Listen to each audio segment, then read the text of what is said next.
Welcome everyone on the stream tonight. Is going to be a nice game. 5 man's Arson Esports. So far, unfortunately, let me just pull up the numbers to make sure I'm not, speaking out of my butt. Both teams do have a fairly similar track record. Actually, I just checked. It is exactly the same with 1 victory and 2 losses for both teams. So we are in the lower half of the current standings, admittedly, right? So I don't believe this is going to be a match which is likely to change up a lot of things. We're merely just breaking a tie here. However, it is unfortunate in the sense that neither of those teams will, by gaining a point, be boosted up into the upper half, which is what you need to be in order to make it to the playoffs.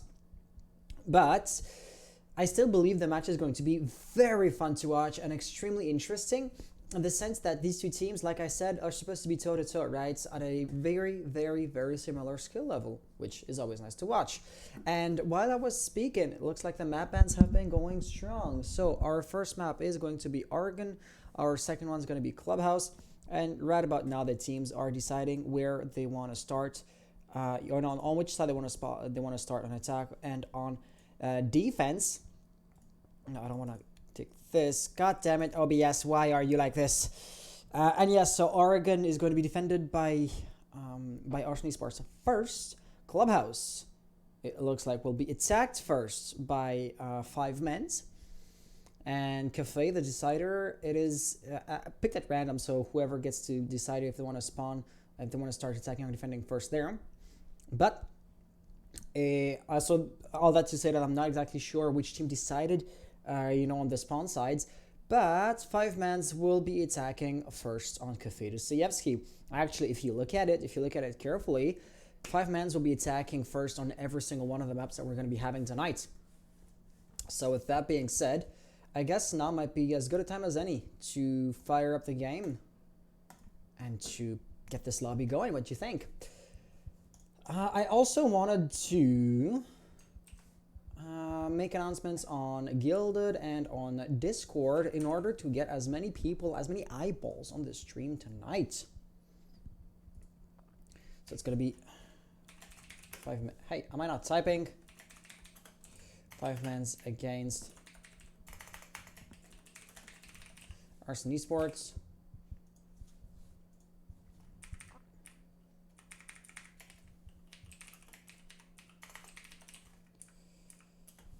Here, this can be swapped out for an emoji. Can I type in an emoji? Here, there you go. Oh gosh, and now the thing is the game is starting up. Awesome. Yeah, but I'm quite glad that this didn't take too long to set up. The map ban has been going extremely swiftly, and now we'll be jumping into the game. If I had to guess, within 5 minutes or something crazy fast like that. So I am very, very glad that the delays are going to be looking to be minimal tonight. That's always nice to have. So let's prepare this custom game. On the one hand, Lion, I do believe I know him. Create as a spectator, yes. And Arnexy for Arson Esports. Gotcha. Gotcha.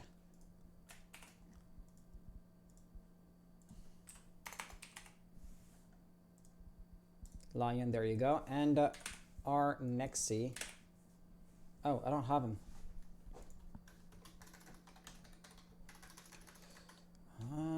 Who else is on the Arson Esports roster? Teams? Arson Esports. Arson Esports were actually the first team to register to the tournament. View tournament profile. Death Gun, Sub, Blink, K-Money. No? Well, you know what?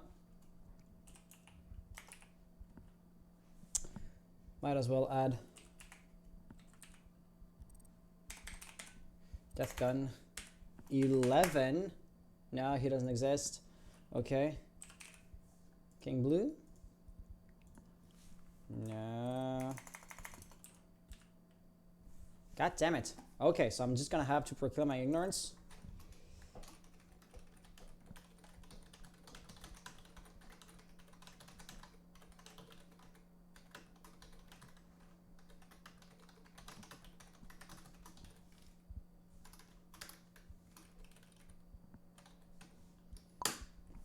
Yeah, so let's ask them.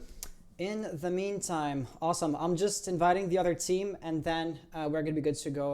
Lion and Sola. let's also on the display put this in Nice. orderless. This way. Okay. God damn it! I feel so freaking stupid when I have to ask them, "Hey, what's your gamer tag?" Again, over and over and over again. I only have 50 people, 50 friends playing Rainbow Six right now. But I'm not gonna find it. Nah. And Savannah is typing. That's perfect. Okay. Yeah. I can post this. Deathgun, but don't I have Deathgun? Don't I have him as a friend? Apparently not. Can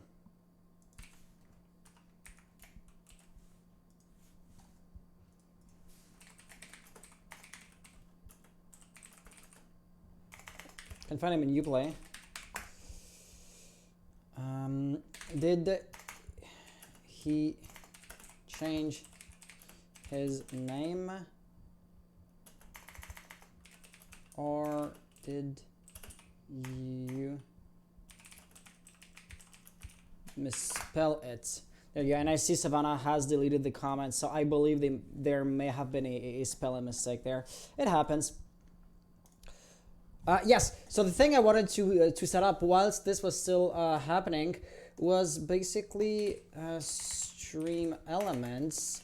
I wanted to update. I wanted to. Oh gosh, that's wrong. Well, we're gonna be starting on Clubhouse. I'm still inviting the other team. Don't worry. Yeah, but we choose first, I think. Yeah. Give me yes. Give me a sec. Yeah, we'll be playing on your map first. I'm still inviting the other team. Okay, yeah, no problem. Try blink.ar. blynk.ar. There you go. In friend request sent, he just has to accept it. Hey, Gently, how you doing? I will keep this in English gently to make sure that everybody understands, since there is an American team playing tonight. If both teams were French-Canadian, I would have casted and spoken in French right now. But yeah, thanks for the compliments. How are you doing? I'm sure you're doing fantastic as well. Invite sent, he just has...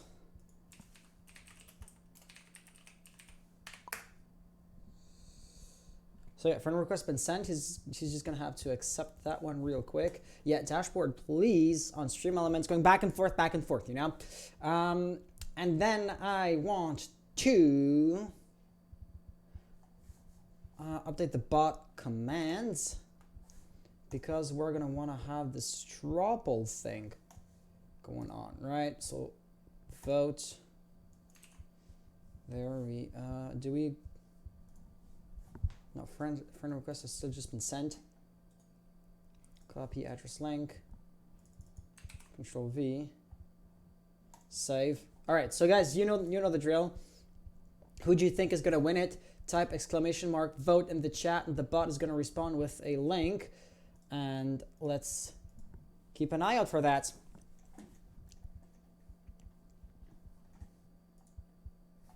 Savannah still typing.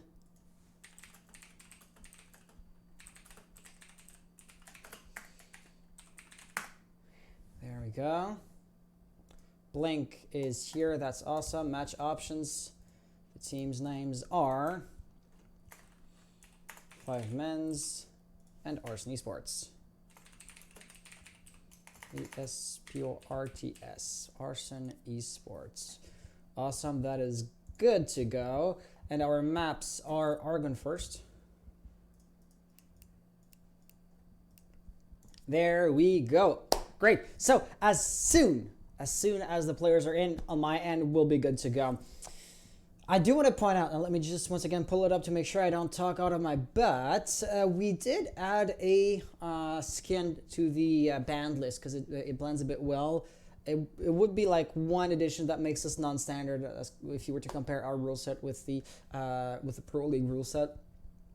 It's the scale automation uniform on Zofia and the tech cavalry headgear. So these are two pieces of basically the same gear. Awesome. I see everybody's in here. How are you all doing tonight? Alright, that's awesome. So, you guys know the drill, right? Are your mosses running? And if so, are you ready to go? Awesome. So, just... Yep. Yeah, Stocky, did you want to say something? Yes, our mosses are all. Okay, awesome, great. Real quick, just before we start, we did add recently another skin to the banned list. On Zofia, it's the Tech Cavalry headgear and the Skill Automation uniform. So if you have it on and if you didn't see the notification like announcing the slight update in rules, now might be a good time to take up the gear. And if nobody has this equipped on Zofia, we will be good to go. Can you just give me one last confirmation that you're good? Awesome, 5 men's. I guess 5 men's are checking their Zofia skins.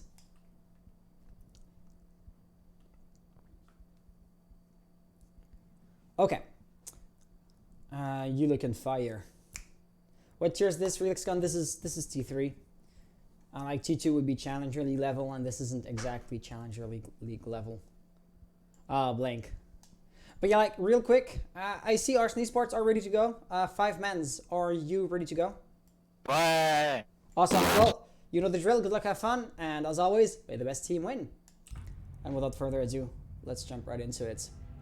So, tonight's game. Tonight's game supposedly is going to be won by 5 men's. If I was to take a last little look at the votes before we jump into that. So let's see. Like I said at the beginning, well, you know, in the opening introduction sequence, these teams, as of now, are tied in the rankings. Therefore, you could argue, or you could use that metric to basically argue the point that these are extremely well-balanced team and that the matchup is not going to be one-sided in the slightest, which is what I personally expect. And in a sense, hope, because of course when you have a game that is completely one-sided and when a team just gets beaten round after round, it then becomes a bit unfortunate because you know that their morale is low, you know it's tanking, and you also know who's going to win. So it makes the game a tiny bit less suspenseful, you know, or full of suspense. I don't know if suspenseful is a proper English word. I think 5 mans will take this one 2-1. It's very possible. So far, the bans seem to be absolutely standard, right? So Arson Esports will be defending, therefore they want to protect their reinforced walls. Ergo, Thatcher is going to get banned. Of course, there's still Kali, Maverick cares very little about electricity, and there's still a plethora of other options, right? You can set in a Twitch drone. Haven't seen this in a while, but it's still possible. You can use IQ to use, you know, verticality, or even just a Ash, Sophia, Buck, or whoever, any operator can just spray and pray, right? Wamai will get banned. That's quite interesting. 5 mans, of course, will be attacking first. So, does that imply that they're going to be making heavy use of grenades? Because that's the thing, right? There's still going to be Jaeger in play, or you can still expect Jaeger to be in play. So, Wamai is just like this extra buffer to make sure that the Jaeger ADS devices, should they get overloaded, will not totally, you know, collapse on the defense. It is a viable playstyle, but it still makes me wonder exactly why and how 5 mans are deciding to choose, you know, this ban, right? And finally, Melusi, because Melusi is always annoying. Not that she's particularly problematic. Like, you still can win a firefight. You're pinned on you're pinned, right? You can't move too much, but it doesn't affect your aim, unlike say Zofia's concussion nades. So I don't know, right? I mean, she would be for example, quite similar to Legion in a sense, and you rarely see Legion getting banned. So I feel like the Iana ban is more one that comes from the, say, emotions than the cold logic. But I absolutely understand why and how. I'm not complaining or criticizing. I too tend to ban Melusi from time to time. But with all that being said, it will come to no surprise whatsoever to learn, you know, that Arson Esports will be defending the top floor at the very first opportunity before the rework of this map. And I'm talking about ancient history at this point, right?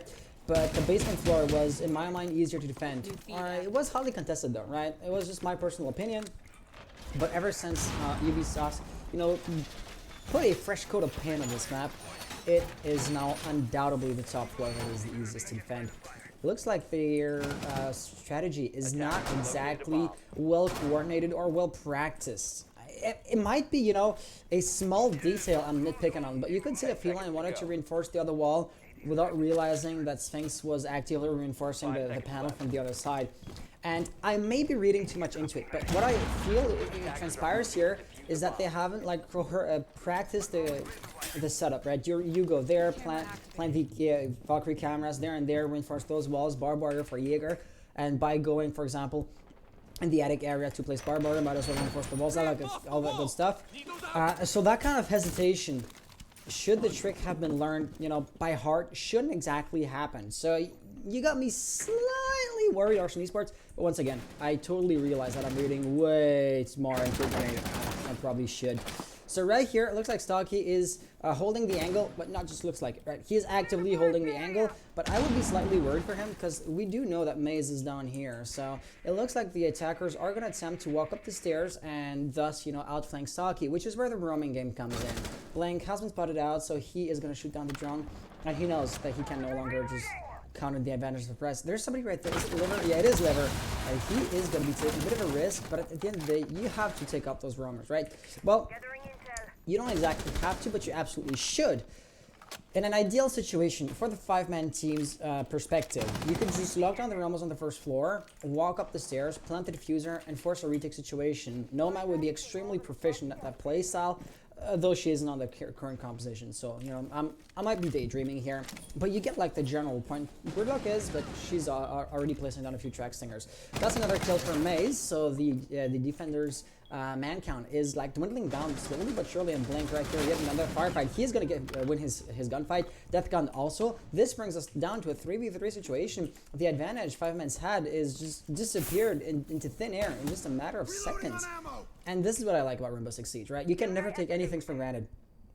Even a triple kill happens so goddamn fast that you could think to yourself, okay, it's a 5v1 situation, but then, you know, the team that's up 5-man is just Russian, loses 3 guys in a row, and then a 2v1 is already so much less intimidating than a 5v1 would have been, or was a few moments ago. So that's yet another kill for 5-man, and they now have a slight opening on the plant diffuser. That could be promising. Death Gun trying to go for a peek. The track stingers are problematic, and he's really low on health. At this point, he probably shouldn't do that. He probably shouldn't attempt it again. With 30-some seconds on the clock, I mean, Arson will have to deny flank pretty quickly, right? They're funneling, and there's yet another Gemini replay going to come in, and Lilios getting a kill. Deathcon, last player alive. He will not get the first one, unfortunately, and 5-mans will win the first round. Trippy saying good round. That's the sportsmanship I like to see. Gotta say, the Eagle Eye was feeding intel. I am slightly surprised by the fact that they actually won 5-mans here. And I just realized actually that we did not have OBS running, and therefore our replay system is going to be offline as far as the first round is concerned. But that has been fixed just about now. So yeah, to the people who were rooting for 5-mans, who said, I think 5-mans will take this 2-1, was it, let me just find that in chat again. Why is the bot saying this every 10 minutes? Should be a timer on like 15 or 30 minutes. No, okay, no, that was responding to a command. Okay, my bad. Can you delete a message in Twitch chat? Because I can't find it anymore. Oh no, there it is. Okay, PH level saying, I think 5-mans will take this 2-1. I mean, so far, it's looking good. We're talking about a sample size of 1 round, so anything could still happen, right? But as far as our tiny sample is concerned, well, Arson Esports seem to be struggling somewhat. So that's interesting, right? Death Gun will put 1 ADS device right here. I always consider it as being a bit of a risk in the sense that those ADS devices could easily be shut down by somebody who just peeks aggressively and, you know, shoots at the damn thing. But I also get why you want to have one here and the other one there. Thatcher has been banned, so on this map or on this round right here, he's not going to be too big of a problem. But imagine if an ADS, if a Thatcher EMP grenade was to be thrown at the brick wall, it would destroy or disable, shall I say, the ADS devices through the wall remotely, and that would be one easy way to short circuit that defense. So like I said, with the ban, we're talking hypotheticals, and it looks like there's a mirror window right here, which I didn't exactly realize was there. But these things cannot shoot at them, right? There is no, no part of the wall has been left soft to allow for such a quick peek. So I'm not exactly sure what the play here is. Well, he has no choice but to play for intel, which should be helpful, because then he can feed that to Stocky, and Stocky, oh, flashing yourself, that's unfortunate. Stocky too seems to have been flashed. That grenade will be tossed in, but of course, it gets eaten up by the ADS device. One last puff of smoke. And there you have it. The wall looks like it's going to be reinforced. Maze is going to try it. Oh! And Stocky is going to take the bait. He now has to cancel out of that. And Liver is going to use that to its fullest potential, thus getting the first blood for 5-man's team. Thermite is opening up the wall right here, so it looks like the mirror window has been abandoned. Or if it wasn't, that would have been a good time to do so. And yeah, but creating the opening also was the Sphinx to fire back at them, thus bringing it back down to a 4v4 situation. Lion from above is looking to get a few kills this way himself. So of course, if he gets a nasty angle, he could take out Sphinx, provided he peeks or he moves a bit. For the time being, he would mostly depend on a miraculous, grenade bouncing off of a doorway or something like that, but he's being pushed by a roamer. Oh, Deathgun unfortunately missed on that front. The opportunity was golden. There's no way around it, but he traded his advantage of surprise by revealing his position without actually getting a kill for it. So that is just poor execution on his part, unfortunately, leaving us with a 2v4 situation.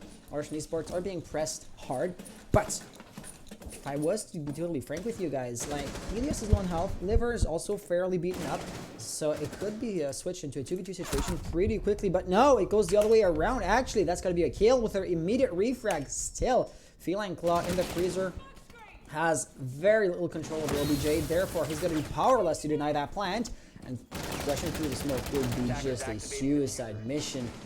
Looks like he's going to go for a flank. I can't say that I blame him for that, but at the end of the day, I mean, he is burning through time. Why is shooting out the camera? Cameras are friendly. Still, by shooting out the cam, he did make some noise. That mirror window is intimidating. Nobody was there, but he reveals his position. He is able to take Liver out, but still, 19 seconds on the clock, 2 attackers remaining, and a puff of smoke. That is going to be a major time waster. So, yeah, he has 5 seconds to get the double kill. I don't see this happening. It would be pretty miraculous if he did, because he is evidently very, very low on intel. He may get the one right here. That's going to be gridlock. Oh, he fires one shot off, but no. He will get the kill, but of course it was too late, right? Saving KD is the best he can do at this point, and he's going to succeed in doing that, admittedly. But what really matters is winning your rounds, and that part, unfortunately, was a failure. So, just like I promised, there we go with the replays. Give me just half a second. Here we are. Yes, so Stocky right here, just canceling, baiting it out. That meant a bit of a mistake. I'm not sure, but it looks like the wall, the reinforcement panel, was at his level. So he may even have been safe there. He didn't want to take the risk. I get that. And gambling your life away on a poorly, calculated risk is not something you want to do too often. But right here, I feel like this opening really was a big, or actually a huge help as far as 5-man's push is concerned. So I'm not sure if he should have continued through with it, even if he was to accept the increased risk to his own person. Yeah. So there you go. Yeah, and A is asking if is it 1-1? No. La game c'est 19h30. Non, il est 19h50 quelques. La game commence. C'est avec ma bonne toute, ça prend une vingtaine de minutes. Back in English though, yo, so A's, yo, how you doing? Good. Is it 1-1? No, it's 0-0. Stuff happens. Yeah, so A's, you might be confused because there was actually the time swap, or the clock adjustments 10 seconds tonight. left before insertion. And that's why everything feels like a bit later than it actually is. 5 seconds left before insertion. because the concept of the hour is an artificial construct. Attacker's objective is to locate a bomb. Yeah, blink reinforcement right here. Bandit is nowhere near, so it looks like this wall is not going to be reinforced. And of course, right, it is notoriously easy to deny a bandit battery right here. Sophia or Ash only have to go downstairs, or I guess Liver would be the one to do that in this instance. Goes into classroom like he's likely to do right now, uses the electronic sensor, and he's gonna get those bandit batteries destroyed. Which is once again why I'm somewhat surprised as to why Feline Claw isn't like putting them down over there. But I guess you're facing the same core problem. So the good news here is he's not facing against the Zofia, because Zofia would create an entire opening in the floor, and that would then allow Zofia to just shoot at him, right? And that in that sense, the bandit batteries are a welcome, or not the bandit, but the IQ is maybe a poor decision on 5man's part. But if it gets the kills, who am I to complain, right? Though this is what we see right now, right? The evil eye cameras are going to be a bit of an issue. So Elios may want to try to plant the exothermic charge. Of course, it can get destroyed by batteries. Can also get shut down by an evil eye. Evil eyes are easy to destroy, right? Lion's going to get it down just about now. There you go. Now Liver is coming into play. He's just scaring Feline Claw away. It works. No, he will actually get the kill. And there you go. So that's all it takes. I mean, Arson Esports did try to be resourceful, right? Having the two layered plan with an evil eye and the bandit batteries. But at the end of the day, there really isn't much that you can do. Once there's an IQ at play, she's just gonna find the battery. Oh, that was a nasty. Was it one tap? Nasty shot, more to be sure. But still, we're facing down the barrel of a 2v4 situation. Admittedly, your two remaining defenders are the plant denial operators, so the kits are like really good. But with 57 seconds on the clock, there's still a lot of time to go off of, right? I mean, Death Gun can still just get a nasty bullet to the face. Anytime, Sophix is gonna get a good kill here, but he does not get to pull off the evil eye cameras. It looks like he didn't have any left, or they didn't have the right line of sight, or he just couldn't afford to pull off the phone in that situation. One way or another, 5mans are just gonna win it out yet another round. That is Lion with the kill this time. Didn't he get like 2 final kill cams, I believe? It's quite possible. Hey, Pharmacy. I got a question for you. I know you're a part-time caster from time to time. You wanna come on the show and maybe cast with me? As you can see, my voice is cracking. And I think that illustrates the point as to why and how I might like to have you on. Because I gotta say, on a personal note, having a discussion is always better than having a one-way just monologue, you know? A lonely dude talking to a mic is not as entertaining as two people bouncing ideas off of each other. But I won't, sorry for hitting the mic. I won't pry or insist any further than that. If you're interested, awesome. If not, well, I tried. Round number 4. So round 4 is interesting because at this point, Arson Esports have tried to defend the top floor twice. Of course, it failed twice, and they attempted a bottom defense once before. And the reason as to why I'm really underlying this is because 5mans can come in and expect to know more or less what the defense is going to look like, right? I suck at commentating. Hi, I tried. So yeah, the thing is, like, Arson Esports have kind of more or less tipped their hand, and that could be a bit of an issue for Arson. However, they're not deploying the same initial setup or preparation as they did 2 rounds ago, so that could really be a big helpful. That could really be helpful for them.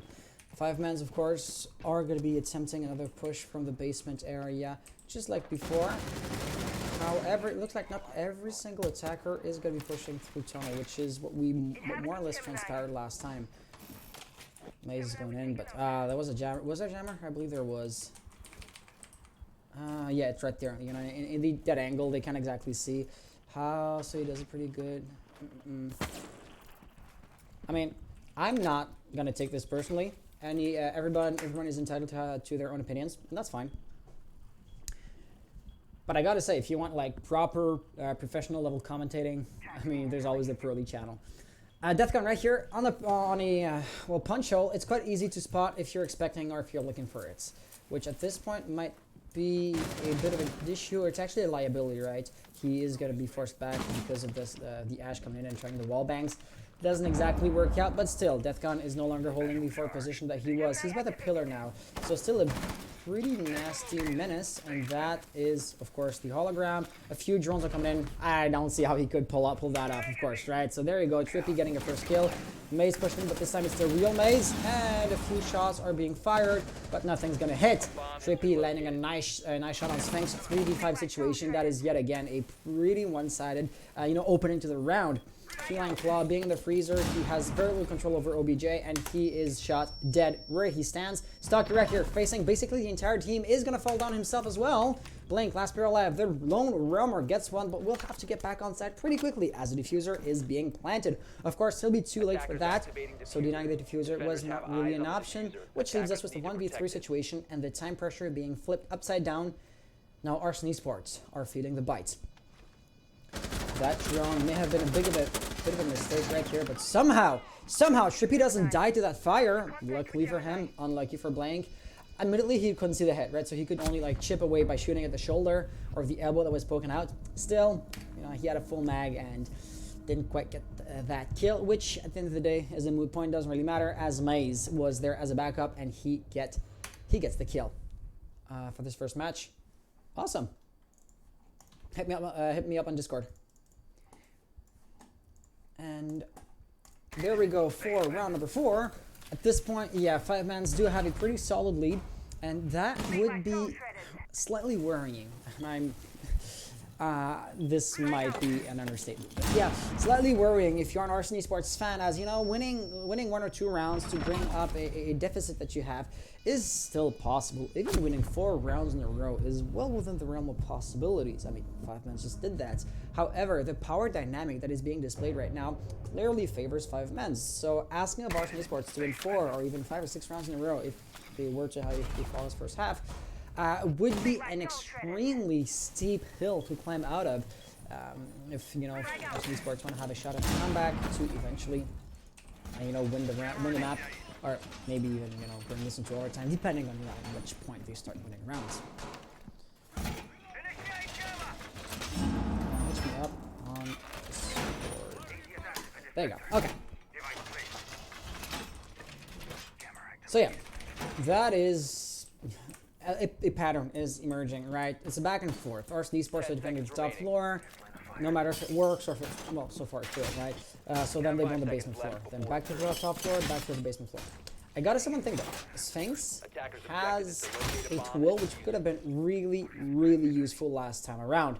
And I'm talking about the Vulcan Shield. The idea being, the Vulcan Shield has, a width to it. So you could, have, for example, put a K Electroclaw on like above the explosive charge, and that would then shield the Electroclaw from a potential high IQ. Of course, Liver with Ash can take this thing out pretty easily. So the defensive or the protection it offers is very, very partial, but the idea is still there, and that is Ash, losing a bit of health, but nothing too major. Liver is still gonna get the first pick there, and Pharmacy is calling me.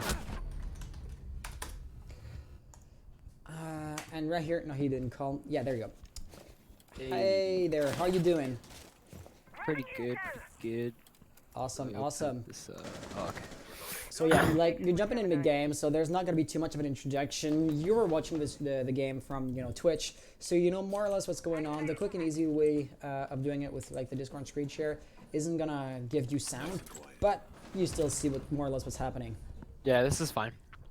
So do you want to comment on like your impressions of the game so far?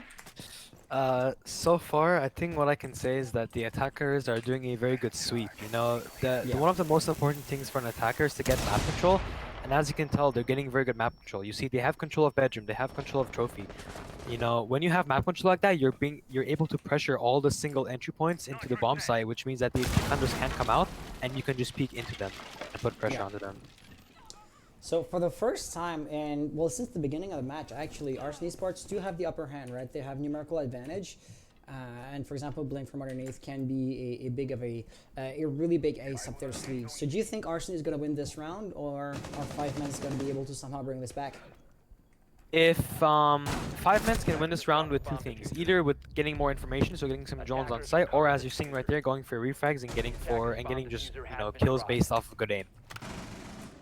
Which is basically what Trippy has to do now, because well, it's all up to him.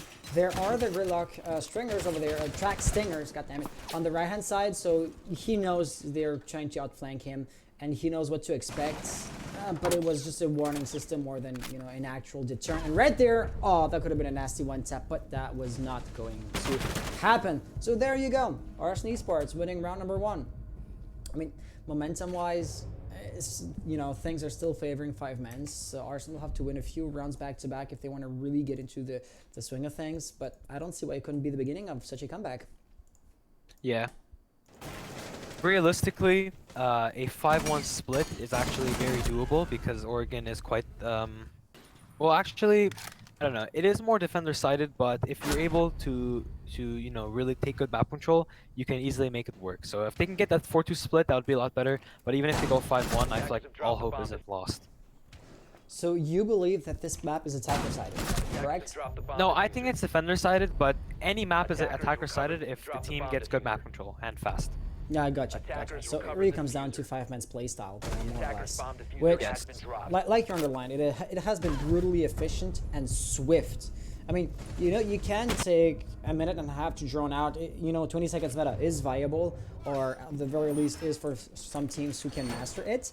But 5men's don't need that much time to, you know, sweep the map with the drones, make sure to fluff up the roamers, and, you know, all of the, you know, first steps before you can actually commit to the push on objective itself. They're pretty good at that.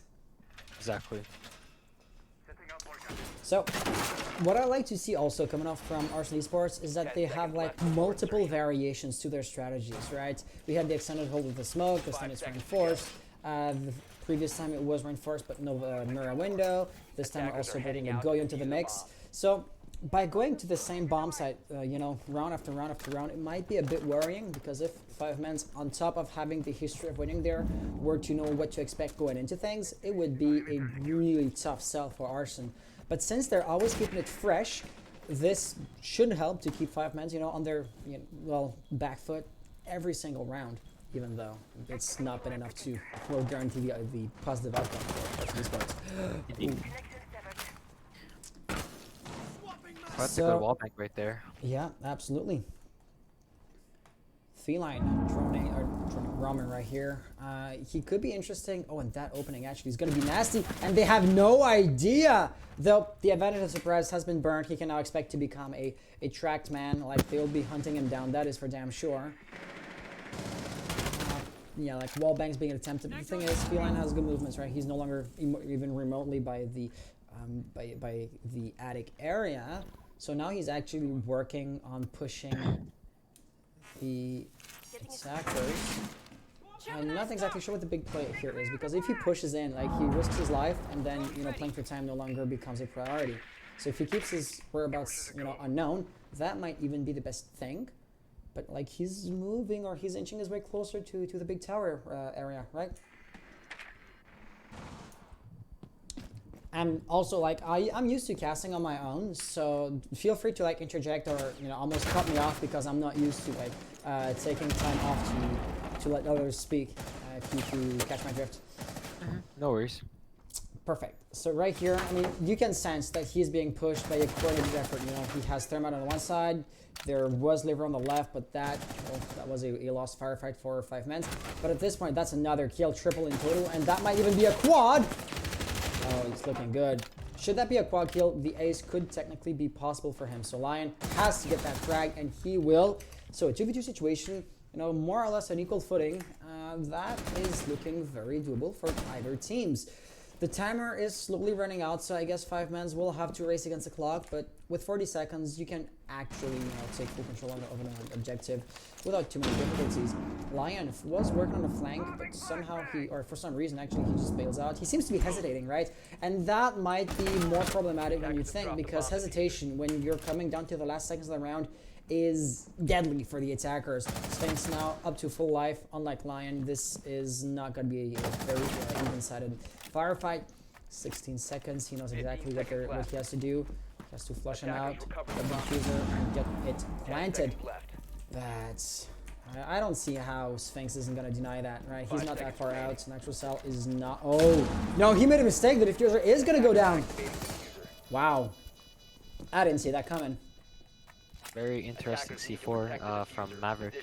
Sorry, from Goyo. And he seems to know, but he's looking up. And he's looking up!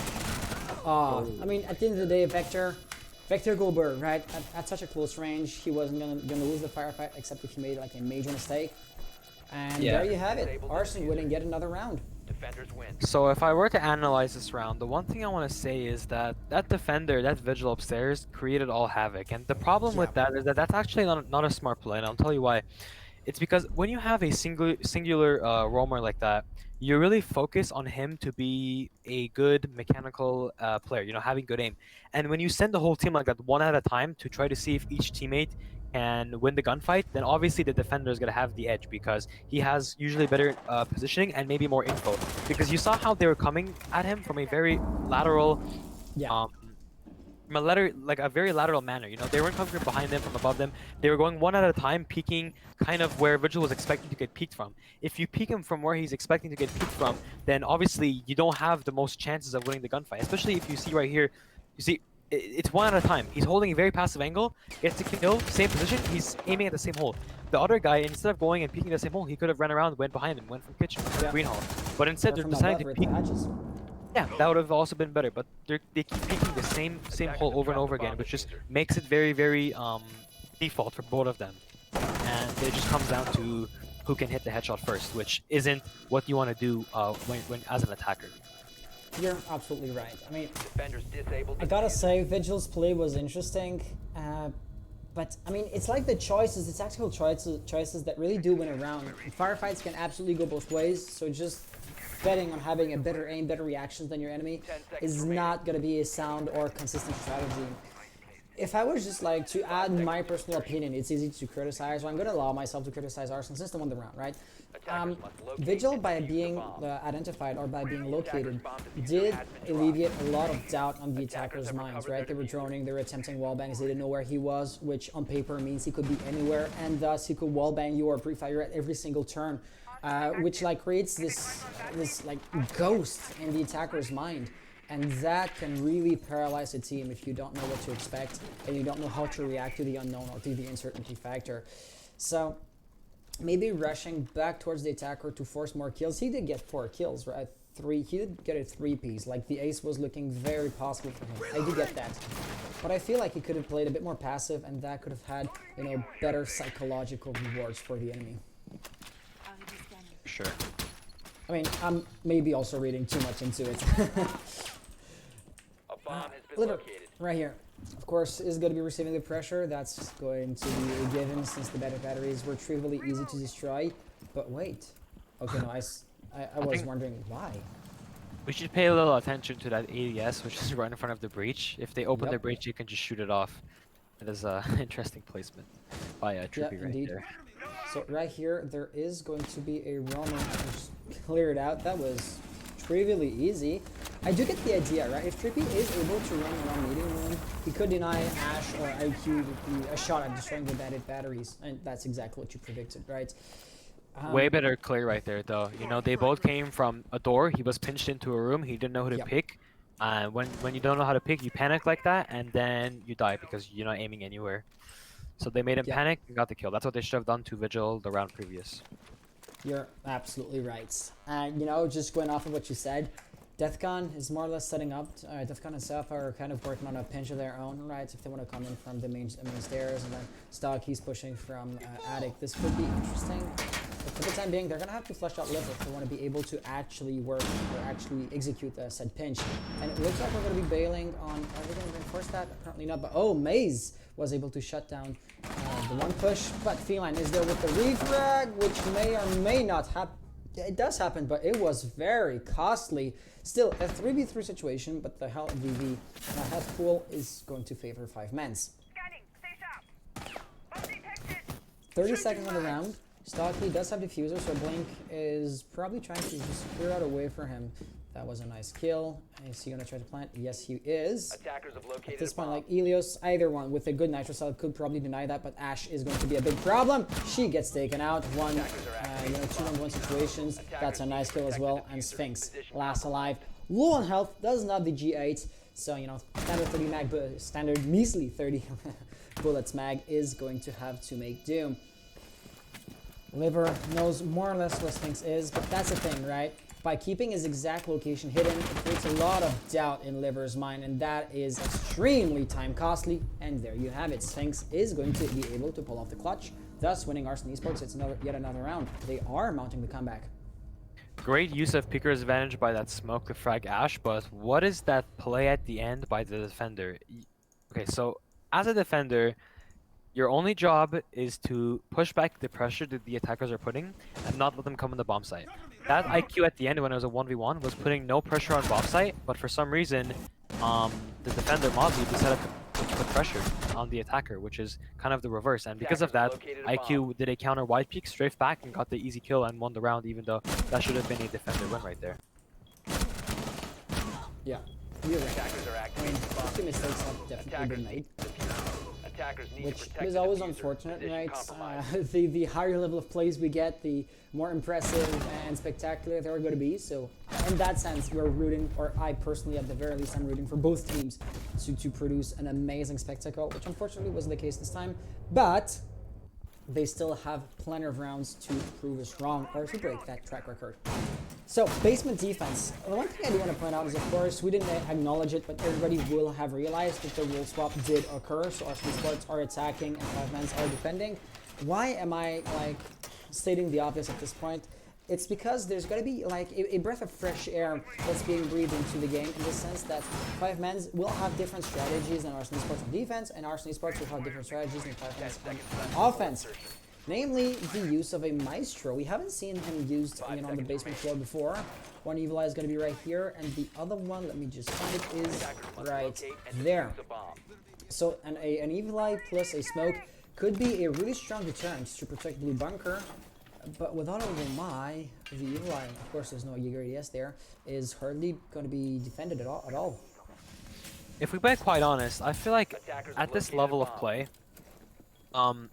I feel like the strat that you use isn't what's going to be the most game changer or round changer. At this level of play, and obviously it's not meant to be offensive to any of the teams, usually what you want to focus on more is the individual playstyle and your team's playstyle. So being able to get refrags and also being able to click those heads. Because as we noticed the last time that the Arson went downstairs defense, is that it came down to a 1v1. Obviously at the end, the Goya was able to win the defense, but the fact that it came down to a 1v1 with a whole new strat just shows that it really comes down to the individual players trying to hold their own, and the fact that you're able to refrag and bring it down to a 1v1, not really the strat that you use itself. And it looks like they're really working on bringing down those ADS devices. But the smoke is actually going to be the perfect cover for Liver to just reinforce that wall. So, but he's receiving a grenade tossed to him. Now he's still going to stick it through, and that might have been a right call to make. But Elios will be the first one to die. That is unfortunate, as it is going to be a huge pick, and the other plant denial operator is just going to die right after him. What is happening? Blink is already on OBJ, and there's nobody there to contest him, seemingly. The drone should feed intel to Deathgun. How did you not know that Trippy was there? Maze is right next to it, but he is still powerless to deny that plant. Oh, but Trippy right here could probably get the kill on. No, okay, that is surprising. So, Maze, a 1v3 situation. He has a big task ahead of him. Stuck in the freezer, he can't really do much and just get picked off by the ace right there. Yeah, I mean, long tubular or, single entry point corridors are annoying and interesting both at the same time for basically the same reason. For attackers, they're interesting in the sense that you can't be flanked by your roamer, right? Just plant a claymore at the top of the stairs, by dirt tunnel on the clubhouse. You get the idea, right? But then since there's no way to flank or to move around, it gets extremely choke point for usually the attackers, or in that instance, the defender that has to, get back map outside control. So, Talking Yeah, about having- getting site control, Ash was able to run in, and talking about refrags earlier, absolutely no one refragged the Ash. So he was able to frag out one, frag out two, and then frag out a third, all within like 5 seconds of each kill, which means that they were all a couple seconds apart, Defenders, um, protect your bombs from being and they weren't able to planted by refrag attackers. for each other, which is something that they're going to have to work on if they really want to win this game on the defender side. You're right. I mean, working together is a really, really basic concept in Rainbow Six Siege. And I do believe that Arson Esports are more proficient at this. Like, just by using the simple example of how good they were at flushing out the lone roamer, right? Arson Esports did manage to pinch at the same time, working with a better coordination than what 5 Mans did. But, you know, talking about coordination and just having somebody in the vicinity is a different level of sophistication, and yet it does seem like Arson Esports do have the upper hand, which might go a long way into explaining why they just won like 4 rounds in a row when 5 Mans were seemingly unstoppable, right? Like, what detail changed to allow Arsons to win 4 rounds in a row? Well, that might just be it, right? Yeah. It really comes down to just being able to get those refrags, really, once you get the map control. Like, for example, right here, Liver has been drowned out. He is eventually going to get pushed. And, you know, that gun may pop up behind him. He's going to be receiving pressure from the front. And there's nobody to refrag him, except if somebody was to drop down the hatch, but I don't see this happening. So he better hope to get a kill or two, because if not, he's just going to be a net detriment to the team. Lover has to be careful here, because when it's too quiet, that means that someone might be trying to crouch walk up to him. So he really has to watch out with all his angles. If you play too passive and keep your position for too long, someone might, you know, rat up to you and end up killing you, when your back is turned. So yeah, we didn't see it, but he just died there, and that's exactly what was to be expected. Once again, considering how efficient Arson Esports are at flushing out the defenders. The good news is the wall on the other side hasn't been breached just yet. He is going to detonate that smoke canister just as he falls down, so that creates effectively a 3v4 situation. Stock receiving a lot of damage, but that's just due to the smoke, so of course it is a temporary situation at best. There is a silhouette prone over there. Oh, and I don't see how Ilios could lose that fight as soon as, you know, assuming he's not, you know, daydreaming or something. The position he has isn't exactly powerful or too strong. I mean, he's prone and not moving, but he still should have the upper hand. Of course, he's not going to move. All the attackers have to do is either get a drone or do a quick peek to get information, and they choose to go a wide peek instead. The wide peek gets them killed because obviously they're not aware of the angle held over there by Lion.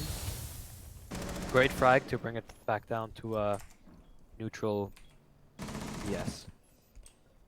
Yeah, right now the smoke is going to provide a bit of a breather, but that was not enough as Lion does get that kill there. Sphinx is in a tough spot at this point, right?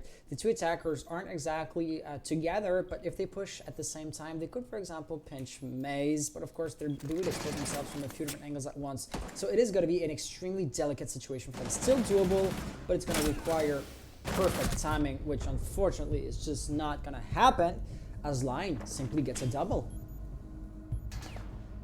Good wide peek by Ash, but better positioning by Legion. So I gotta say, I really do enjoy the perspective you're bringing into the game. Like, just to present you, since we didn't exactly have an opportunity to do that because you jumped into the game. So Pharmacy here, are you this season actually a champion level? No, I got diamond rank this season, but I do usually compete at the diamond champion level still. Got you. So that's just like to make a brief introduction.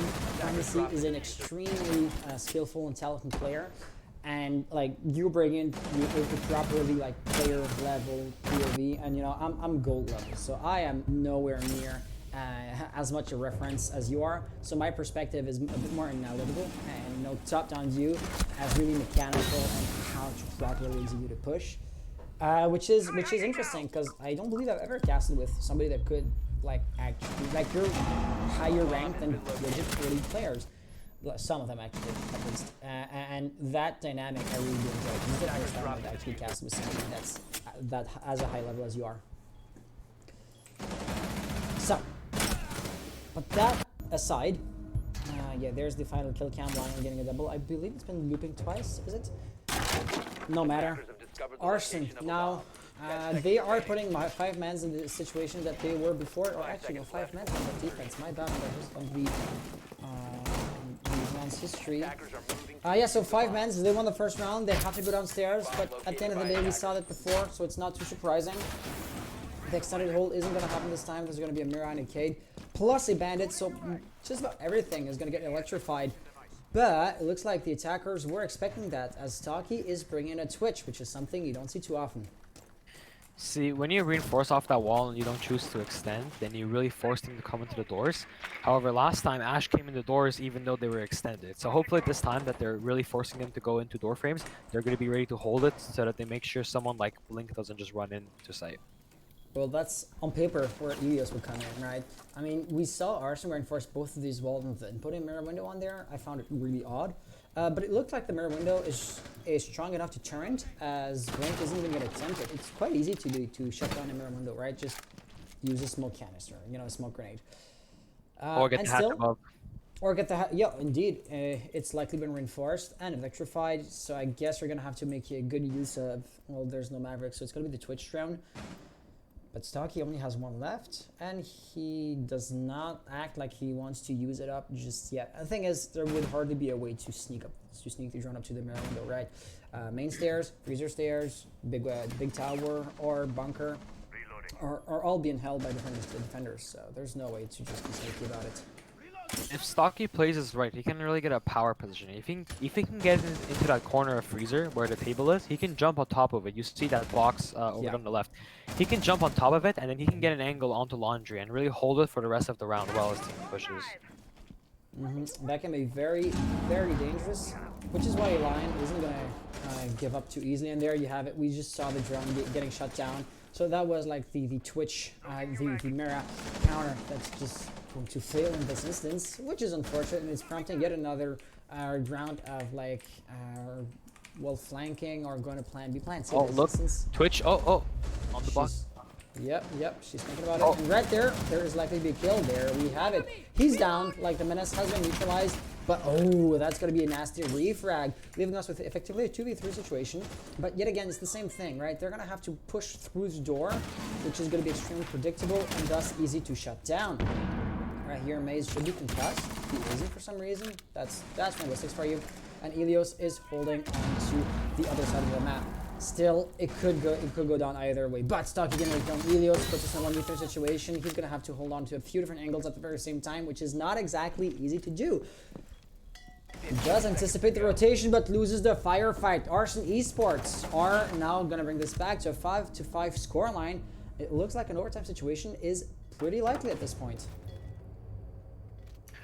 Right angle held by Ace right there. It seems like I used my telepathic powers to let Twitch know to hop on that box, and obviously my telepathic powers worked because she listened to me, hopped on the box, and got that free kill on the person rotating to Laundry, as we can see right here in the replay. Yeah. Absolutely, this is the kind of angles that you don't see too often, to be honest. Like, this wall is always reinforced, and then there's no point in holding an angle. But in that instance, like, they wanted to create an opening for the mirror window.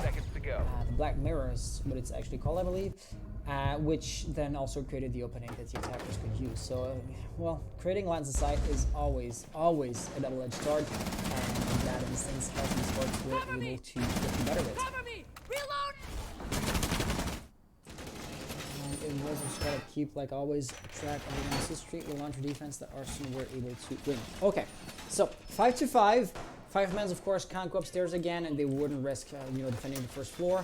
So, if I look at the team's composition and the initial setup, I do expect to see the same defense, right? Like a window here. This might still be breached or reinforced. I don't see where they would extend. There's no smoke though. And oh, what's the difference? 10 seconds remaining. Yeah, your telepathic powers will be used to well, great effect. However, 5 men don't want to be falling victim to the same trick again, so they will reinforce the second half of the wall this time around. Smart choice. If they're not capable of holding freezer or using that hold to their advantage, might as well just close it off. Once again, force them into a door. So Feline right here will be trying to open up the bunker area, and of course he's hard breacher, so his either like his word or what he's doing has a lot of sway into the deciding the outcome of the round, and that has yet to be electrified. Like there's both a Bandit and a Cade. I don't see why it's not, but if it's a gross oversight, like Stalky is pushing in, he gets a kill and Helios like hasn't seen him or is just late to the party. That is a huge oversight on their part, right? Ace is just walking up to that, and he gets the one side open. Okay, I mean, I guess. Oh, Twitch is just gonna get sneaky. Oh, okay. The Nitro Cell will get a kill, and the Twitch drone ultimately didn't, frag out the opponents. And has Maze used up his wires elsewhere? No, so it's still electrified. So if yeah, could. I mean, like an impact nade with Yar or Ash could probably get them destroyed, but it's a moot point since Ace has been killed. So it's just like if they hadn't extended, or it's as if the hard breaching phase was a failure. You could maybe get a kill or two this way, but of course the defenders wouldn't peek those angles. Well, I might be wrong here. Feline really wanted that kill right there, but Liver came out with a great counter strafe to dodge bullets and get the kill. Attackers recovered the diffuser. And right here, Sphinx actually could be really dangerous. Like his position is Nomad, right? But he is Nomad, so just tossing an air jab behind a pillar, and he's gonna either have to accept that he blows up or turn around, and that could be a huge distraction. Blank was successful in rotating, and he's facing up against this time Liver, and Liver is going to fall down. So that creates an opening that could actually be exploited, right? Like Ilios had to fall back. Liver leaving the game. That is odd. Oh, I didn't expect Mara to use that one. So Maze has to rotate, but he does not expect Ash to be there, leaving us with Lion in a 1v2 situation. Diffuser is likely to get planted. I don't see how he could deny that. Oh, he's that low health. It was worth a shot, but it was... Oh, and Liver has returned just in time. Awesome. I did not want to rehost this of the game. Blink won that round purely off of positioning. Every kill he got, great yes, positioning. Absolutely. That's like just great game sense. Like, and no one expected him to be like this far into bomb site, or to be exactly where he was. Yeah. At every single turn.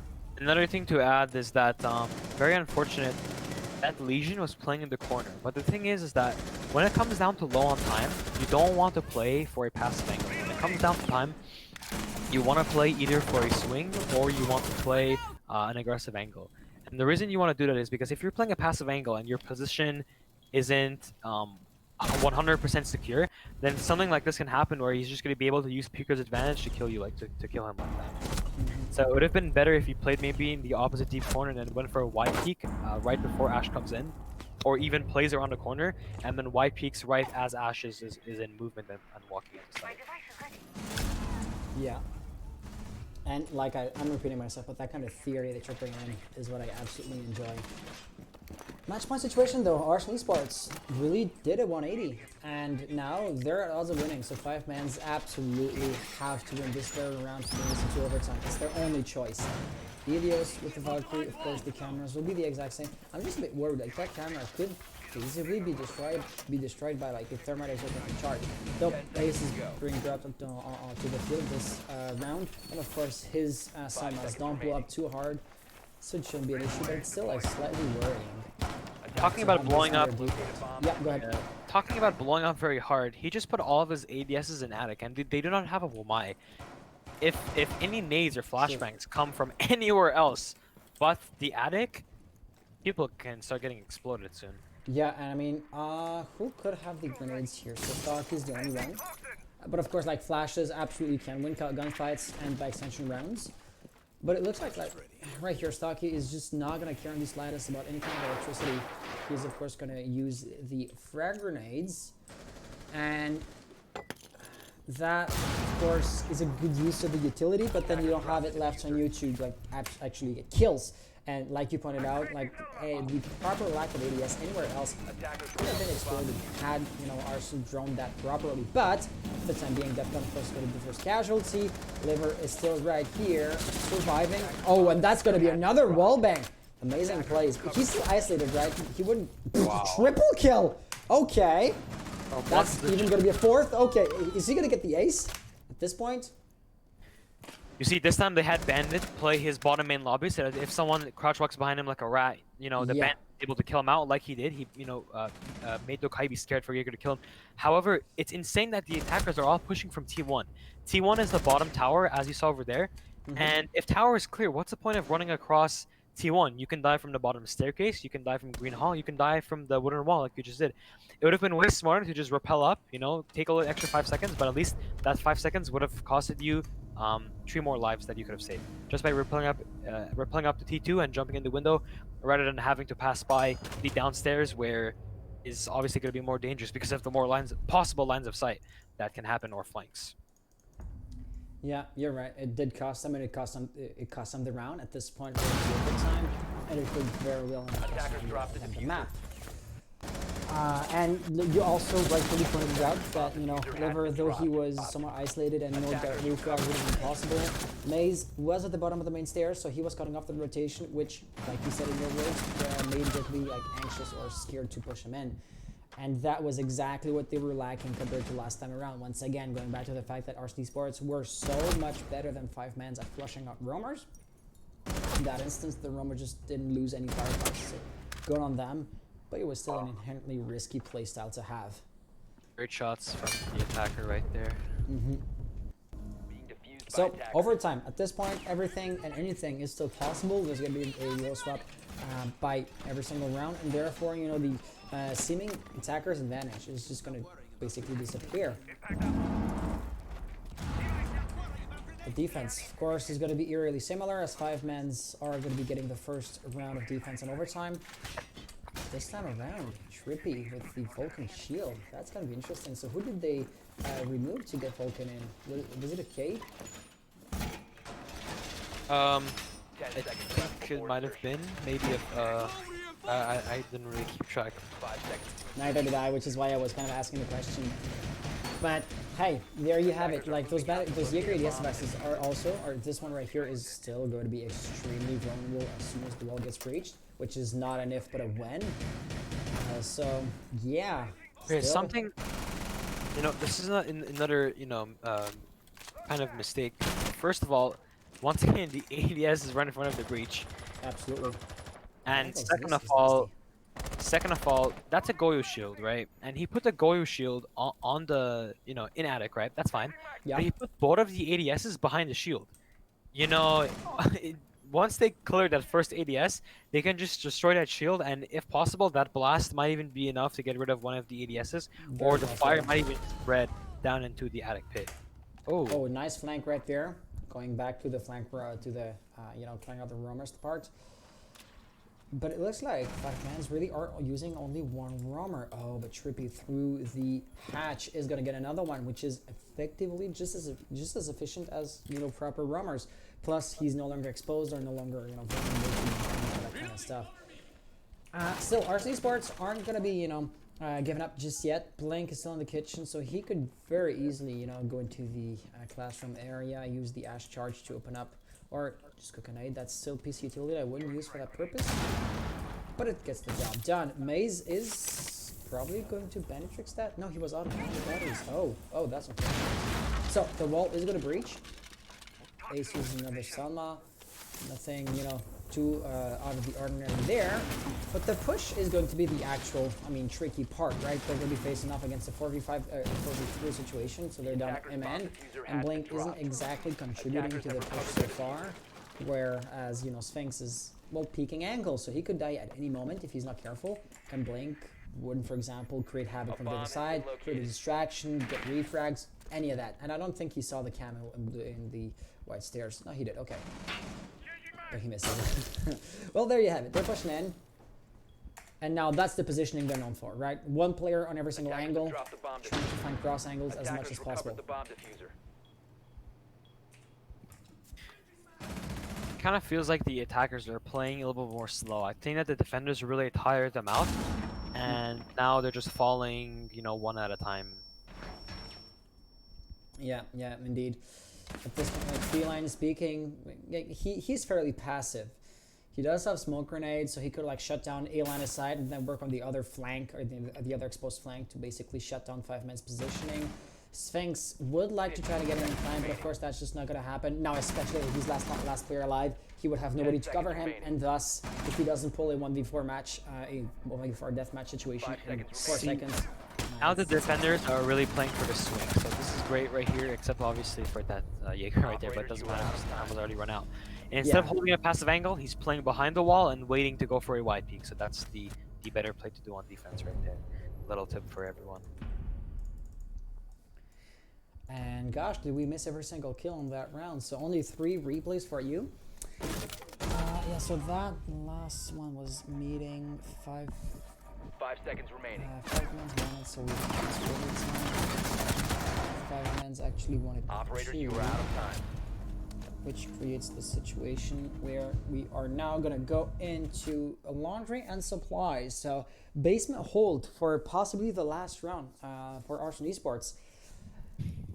It might just be me, but I do believe like that their track record was better at the top floor than it was on the basement, isn't it? So it might be a bit of a risky pick here, or am I just wrong? I don't know. It's been a while since they defended last. Well, since the attackers are playing a little bit more tired out now, well, that's not even a word, but you know, you get what I mean. Yeah, absolutely. You know, this might be an advantage to the defenders, and they might be able to close out this win on this map right here. Be bottom for defense. So it's quite interesting to see that Feline Claw will be playing with Vigil. So he got an ace. No, he didn't. It was. I'm just as confused as Liver got the ace last time around. But yeah, so Feline by playing Vigil is likely to roam, and he of course is going to be the lone roamer at the top floor. We've seen him do that before once, and it was quite successful. But at the end of the day, doing the same trick again and again is an inherently risky thing to do. He still has 1 impact, and he could have opened up the top of the attic right there, but he chose not to. Feline does have 14 kills, so maybe he shouldn't get a couple more to try to close out this win. Yeah, it's A lot of high frags coming out from this game, though. yeah, absolutely. Deathgun is like a very distant last. Everybody else is just an absolute beast. The thing is, like Maze right here is never gonna see Feline. That wasn't a real one though. Oh, he may even have stayed, you know, cloaked a few moments longer. But we're talking about hypotheticals here, and Deathgun is kind of stuck, right? If he blows the shield, if he gets pushed, he's then gonna have no cover whatsoever. Feline Throne right there is playing a very, very risky game, which just goes to show how like they're walking a very fine line. It's inherently risky what he's doing right there. For sure, yeah. Elios is going to drone him out, so that's going to be the beginning of the end probably, because he's just going to get pre-fired. The first attacker that peeks him has no reason to lose that firefight at this point. And Feline moving out is going to be a very, very good choice. Looks like Blink went roaming, but he wasn't that successful this time around. But that could be dangerous. Oh no, he saw, I believe Maverick saw that. Lion trying, but neither players is actually going to get a kill there. That mirror window is interesting. It's behind a soft wall, right? So it's not reinforced on either sides, which then, you know, makes your kneecaps vulnerable. But at the end of the day, you still do have the upper hand there. So Deathgun is kind of stuck between 2 lines of sight. And since the shield now has been blown, he is once again going to be in a bit of precarious and in a bit of a sticky angle. Right there, he sees the head, unable to actually hit it. So flash when he comes in. Major Maze with a team kill. Feline's going to get a nice kill. He's roaming. Yeah, he is roaming, so that is now going to create a bit of a distraction. Right? Liver can no longer afford to just push in, realizes there's nobody there. Oh, but those holds could be interesting. But once again, thing is, Feline is undetected. They don't know where he is, so they don't know how to react to that, which is going to prove time costly, right? Only 40-some seconds remaining on the clock. Nothing too major, and at this point you can still, of course, mount a push and everything. 20 seconds meta is a thing after all. But hesitation is a luxury you no longer have, and Liver kind of was hesitating there. Look at that. He doesn't know exactly what to do. He doesn't know where to turn his attention towards, and that is going to be fatal. Right there, pre-fires from Trippy. Same thing happening for Trippy. I think that they know that the only way they can win this round is with a small miracle. Yeah, so it looks like we're going to go into a 7-7 overtime situation. Oh, Deathgun just popping there, and that is the black window you shouldn't have destroyed when breaching the hatch.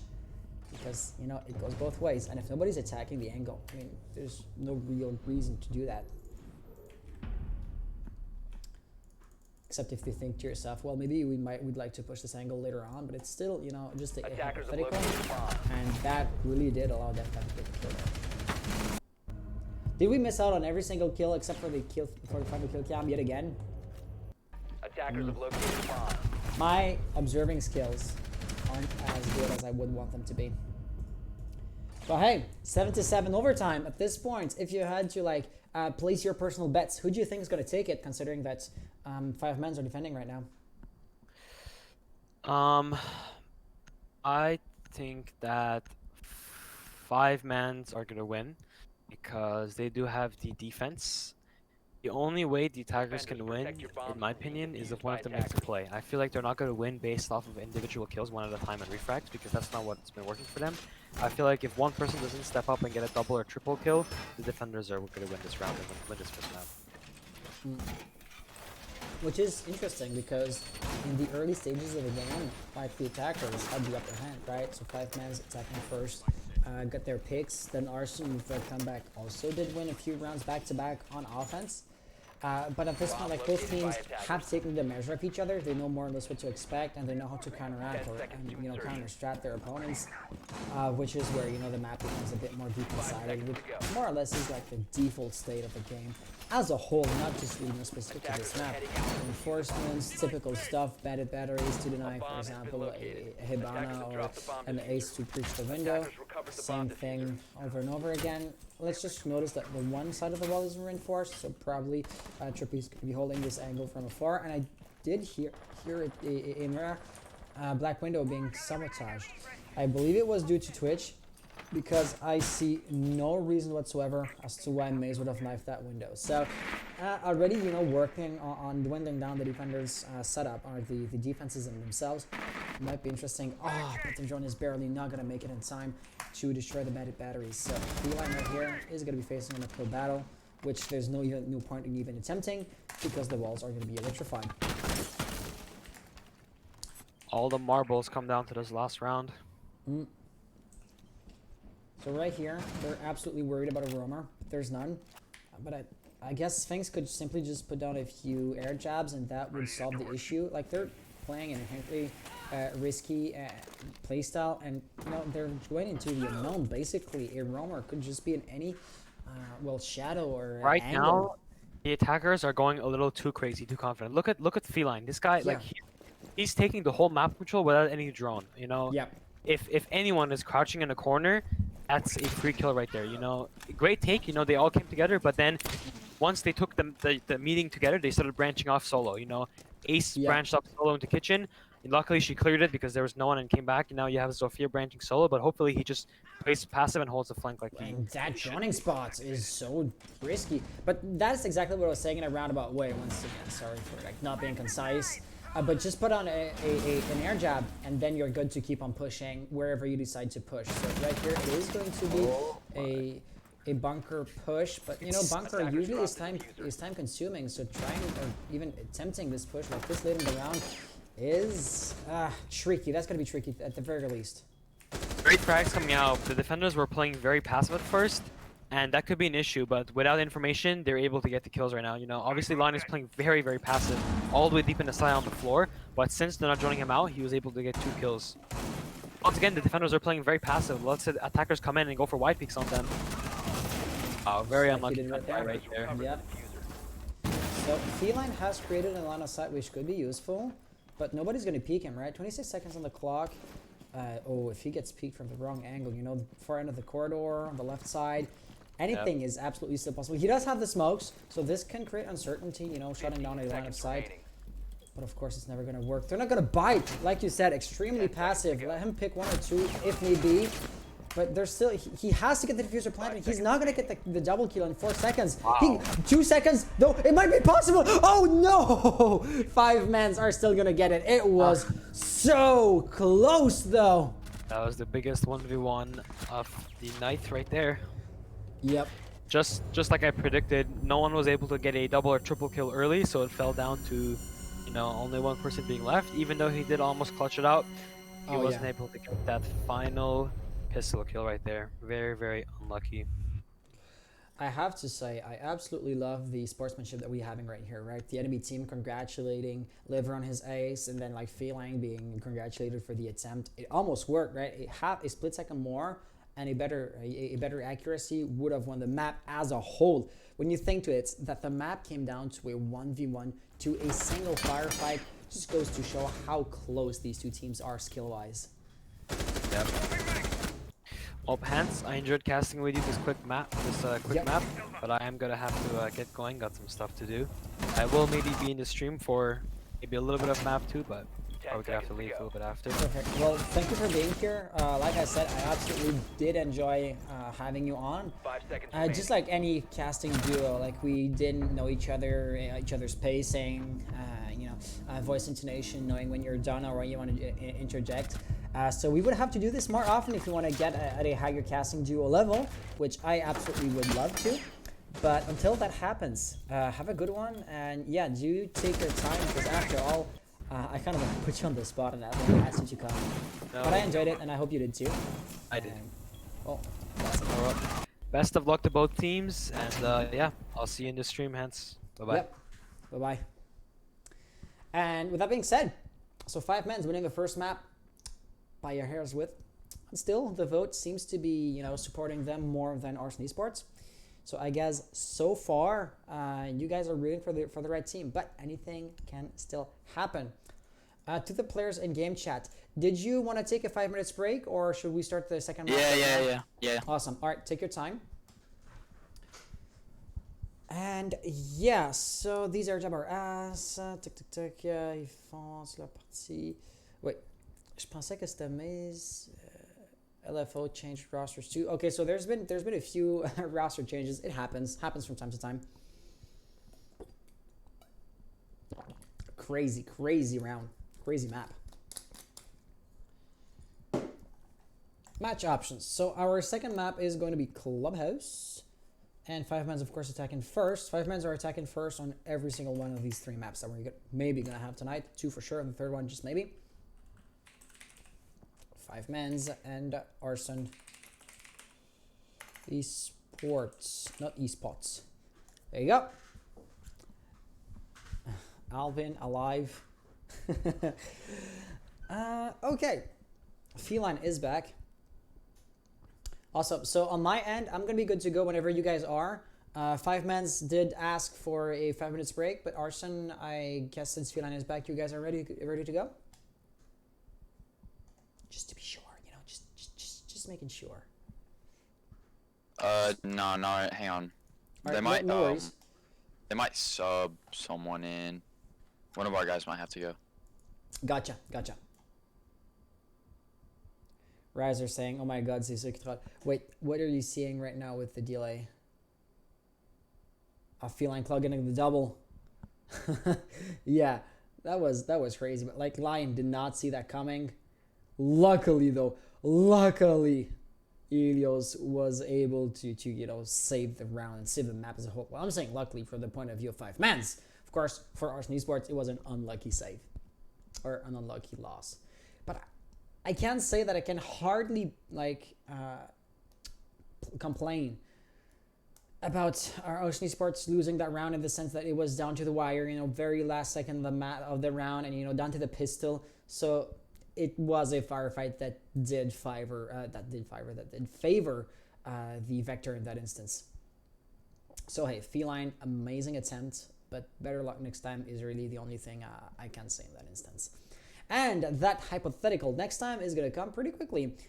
Is it just me, or has the votes changed, or has it shifted a bit more in the favor of 5 minutes? I'm not sure. I don't think so. I might just be dreaming. But all around, man, I feel like it's been a hard moment for me right here. Of course, with the time swap, the time change that we've had last week. For our metabolisms, it's basically an hour later, so it's almost as if it was 10 p.m. So words are getting difficult right about now. I do apologize for that. I did enjoy having pharmacy on, but I think I'm gonna have to manage on my own, which is maybe gonna be a bit of a challenge for me. Nevertheless, I'm all up for it. Who's recruiting Relax Guns? You are in luck, as Alvine in chat is actually the leader of basically 3 rosters that he has signed up to the competition. So if you're looking for a spot, he could maybe have one for you, but I'm not gonna make any promises in his name. If not, if you can't find anything, hit me up at the end of the stream, and I might try to hook you up with 1 or 2 teams that might be looking for a 5th player. Just checking in real quick. So 5 men's, are you ready to go? Arson, of course, you guys are still subbing in your player. Like 2 minutes. Awesome, thank you. So, you know what we could do? Let me just prepare this.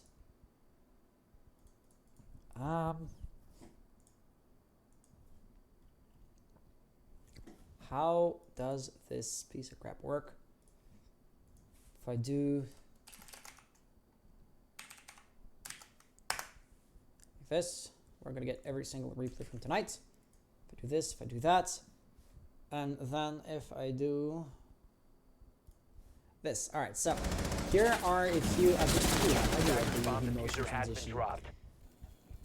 Oh yeah, I was on the call with Pharmacy over 5 minutes and he wasn't there, so I guess it's gonna time me out.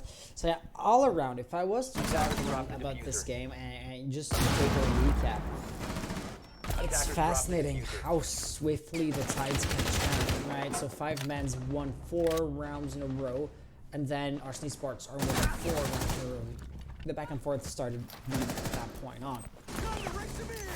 The offense was favored, but then Arson Esports and both teams basically were beginning to win defenses more than anything. I hate to say that 5 men's kind of more or less won the map because they had the quote-unquote easier side due to the RNG, but there might be some merit in arguing that. To some extent, of course, right? All keeping within proportion and context. But Arson's push was amazing, right? Both teams did have moments. Thing is, was it Feline who got like a 4K or a triple kill in roaming? Liver, of course, famously got the ace. That was that. But then Arson's like counter roam game was on point. So at some point, 5 men just realized, let's not run too hard, right? At the very last round, they kept every single one of their players on the basement floor, and they played statically or passively from there. That really is where Arson Esports didn't exactly have a response to that, because when every single angle is being held, there's no easy or quick way into the objective. And slowly but surely run out, and we get to the situation that we just witnessed. And just as I say this, the last player from Arson Esports has finished to join in. So awesome. Can I suppose, or can I assume that Arson are ready to go? And just at the same moment, 5 men's are proclaiming that they're good to go. So Blink, Feline, Stocky, whenever you guys are ready. I'll let you know. I think we're figuring out Moss real quick. Perfect. Yeah, if Moss is being a pain, just let me know, because I know how to, resolve a lot of its issues. Moss really is an annoying program to use, that's for sure. Unfortunately, there's no better alternative out there that we're aware of that are like free and open to use. For example, ESL Wire, as good of a program as I assume it is, it talks directly to the ESL servers, which in that instance means that we cannot actually hook into it, or that we can't get the results of its anti-cheating findings. Plus you have to specify the game that you want to analyze within ESL Wire. So it really is locked down within the game. A bit of a annoying situation there, but that's just me blabbering. Arson Esports will be figuring their setup out, and then it's gonna be up to Clubhouse. Clubhouse map as a whole is really, really well known, and at this point, I don't feel like there's any team that is going to be really properly able to surprise us or to throw us off guard. This map has been in the game since the very beginning. So has been Oregon, but this map, got a pretty big rework, to be honest. And it kind of totally changed the dynamic, which is why this upcoming map, right, Clubhouse, is really going to come down to execution, preparation, and, knowledge, basically. If your game sense and your team cohesion callouts, that kind of skill set is on point, it is really, really hard to lose the map. But I'm kind of running out of things to say. So at this point, I am just hoping that the map is going to begin soon. If I was to throw back to you guys' previous assumptions, all right, we're ready. Positions. Awesome. Well, you know the drill. Good luck, have fun, and may the best team win. I love you, Hans. I want you to have my kids. I love you, Hans. Hans, you can have my children. Why? Why are you guys doing this to me? Yeah, smart bands can be disabled since I don't really care about them. Yeah, so you guys were expecting 5 men to win 2-1. Do you still think this is the way the map is going to go? Or the best of 3 of the matchup is going to go? But with that being said, we're going to be jumping into the second map of the night. Of course, I'm stating the obvious. Arson Esports might be banning a Thatcher. There you go. I am saying this very, very often, but I do feel like I have to still state it because it is unfortunate that you kind of have to ban Thatcher or hard breach support operators to make the map balanced and viable. It kind of restricts the individual liberties. Some teams might not like a Montaigne, a Blackbeard, or even, I don't know, an IQ sometimes does get banned, right? But here, since the game is, I don't want to say poorly balanced, it's still pretty good, but since the game isn't perfectly balanced, the players are forced into taking off these crotch operators, which kind of makes each game feel more or less the same. And I do say this with a huge asterisk, since of course Rainbow Six is Rainbow Six, but you get the point. So Thatcher, Jackal, Wamai, just like last game, grenade use is going to be, well, a lot easier since there's only going to be the ADS devices to shut it down.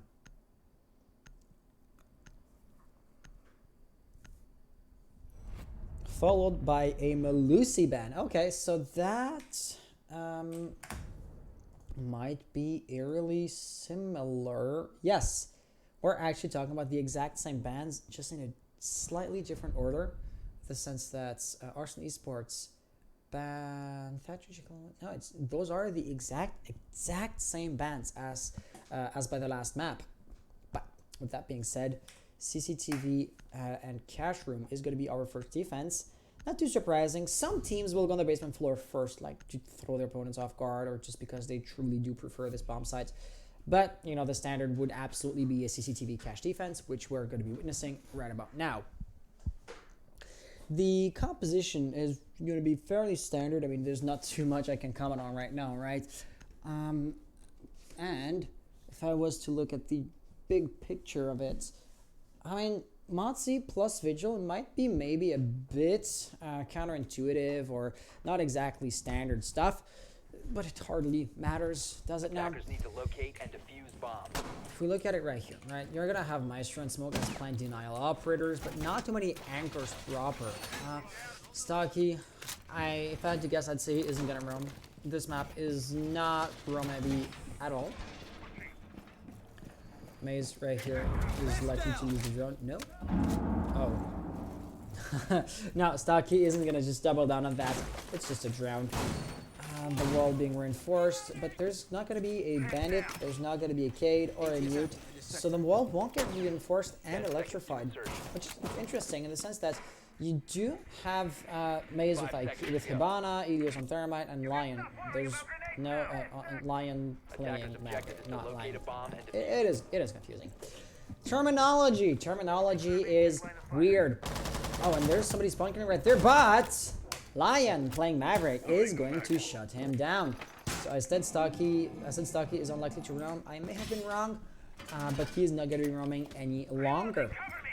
At the end of the day, like I said, thing is, without any protection on this wall, well, Thermites is going to have a field day. And the thing is, in an ideal situation, you could maybe deny or shut down one, maybe even two Thermite exothermic charges, and then it would force Maze to use the Tabana Excaliburs by the half-roof wall. But then, since it's not the case, she is at liberties of opening up the entirety of this wall. Is the wall going to work? I couldn't tell. Of course, the players will have the points on screen, so there's no real way of knowing. But he did hit it, I believe. Yeah, it was already destroyed. But hey, there is going to be Feline Claw right here. So of course, if he picks too much, he could get wallbanged pretty easily. So he is in a really, really precarious situation, kind of putting himself between a few different attackers at the same time. And it looks like Blank Rolling right there has been spotted out. Oh, and Sphinx. I was hearing him use the Evil Eyes, but no, Blank is just gonna, well, burn to death there. Feline, though, would be the last one that can really have a linchpin effect on the defense, right? He can shut down 2 or 3 attackers in rapid succession if, you know, the stars were to align. And at that point on, he would basically shut down an entire arm to the push. We do hear they want to be placed down, so he can't peek too hard. Gets one, doesn't overpeak, doesn't like expose himself too much or attract too much attention. Of course, his goal is to be a distraction, but not to turn every single attacker's attention in the sense that this would guarantee his demise. So for the time being, he did navigate himself into a cul-de-sac. There's no way out of this except for Daru, which is likely to be watched at some point. But as long as he stays alive and as long as he plays for time, I can't say that this is a bad call, right? The 2 remaining defenders on site are the plant denial operators, but cheat. Bomb located by attackers. Helios is going to plant. Feline is no longer their planter with that. He is going to attempt it though. But no, that's not where the diffuser is being planted from. Oh no, big mistakes being made. He still had an impact nade. He could have changed everything, but no. Right here, looks like Maestro was able to put one down, but not the other one, leaving us with Feline Claw in a 1v2 situation. He is right there, and Maze is just going to get a double kill. 5 men's winning round number 1. Feline Claw saying, nice shot. Attempts have been made, but I feel like, well, if I was to put my personal guess on that situation, the impact nades were a bit off, right? The impact nade from Feline Claw did not exactly open up an angle by the default client. That's maybe mistake number 1. Mistake number 2 was to be a bit too sheepish in the sense that Feline did fall back quite easily. He didn't contest, he didn't fight too much for the forward position he had. So he did have to run back underneath the attacker that was planting. It was Eos, my bad. Yeah, but that's like the actual issue, right? He was unsuccessful in uniting the plant when that was his whole reason for being on the first floor. So the defenders, Arson Esports, did have the right idea, but the execution of it kind of failed in a few instances. Arson could have defended the top floor again, of course, right? They failed, but they're going to elect to not do that and instead defend or have a presence, a bottom floor presence. Interesting choice indeed. And what else can I say? Reinforcements right here, typical stuff. The 10 seconds right to here, go. the Eternal, of course, is going to get some attention, and it's also electrified, of course, by 5 Kid seconds Electric left. Bandit batteries would be foolish. It would be foolish to put down bandit batteries there. Attackers must locate That is and item defuse number the 1. bomb. Item number 2 is going to be the electricity here. I mean, on that hatch, which could be protected by a couple of impact nades as well. So that leaves us with the Moto hatch, which is unprotected. Well, of course, except for the obvious reinforcement. But the thing is, there are 3 hard breaching operators on the attacker's composition, right? Helios, Maze, and Lion. So each and every single one of them could open up the hatch with minimal efforts. Which is why I do feel like the Electro Claw prioritization has been interesting. I do get that this hatch right here is important, but then again, you can protect it with a few impact nades.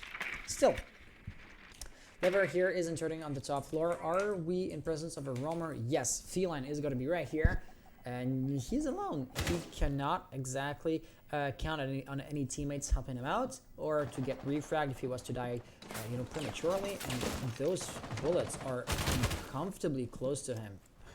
I don't know. And he's been expected right there by Helios, I want to say, but no, Thermite isn't gonna. No, it wasn't Helios. It was Lion. My bad. But still, Lion is just totally unaware of Feline's positioning. He still expects him to be at the top of the staircase. Of course, Feline did not know that somebody was there. If not, he would have just murdered Lion, considering how oblivious Lion was. But at the end of the day, both players make a mistake. As such, no kill is going to happen. And therefore, you know, he's back on site pretty much unscathed. And he is ready for round number 2. If he's successful, he could actually get a kill on Maverick, because he's just looking at the hatch, destroying it slowly but surely. And right there, double kill would be feasible, getting one, insisting on the other. On the second one, Trippy is so low that an impact grenade could be a legitimate threat, but no, he did not throw it in a, you know, accurate enough fashion to get the kill there. And of course, thing is, Lion was able to see him from the hatch, leaving us with a 4v4 situation. Trippy has been hit somewhat, so the health pool is going to favor Arson Esports. But with 50 seconds on the clock, anything is absolutely still possible. Right, health pool is only a very, very small advantage at that. Hibana right here opening up the wall. That is going to put some pressure on Sphinx, so he's going to have to move out. Does he realize that he's just going to be sorely exposed in just a few moments? He does not know that. He doesn't know that. I don't know how he's going to survive. How is he not dead? Okay, that mistake has been rectified. And that leaves us with a 3v3 situation.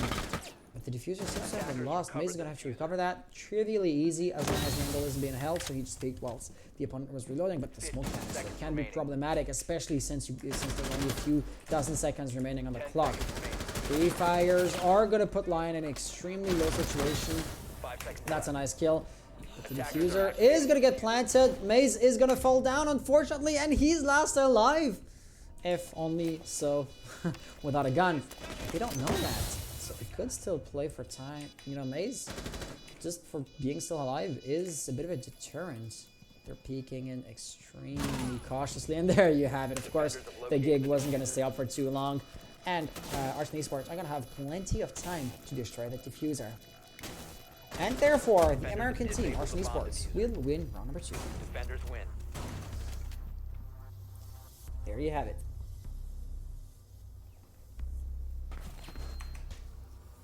So I see that PH Levels still does expect 5 men to win in a 2-1 fashion. That kind of implies that you believe Arson Esports will take this map.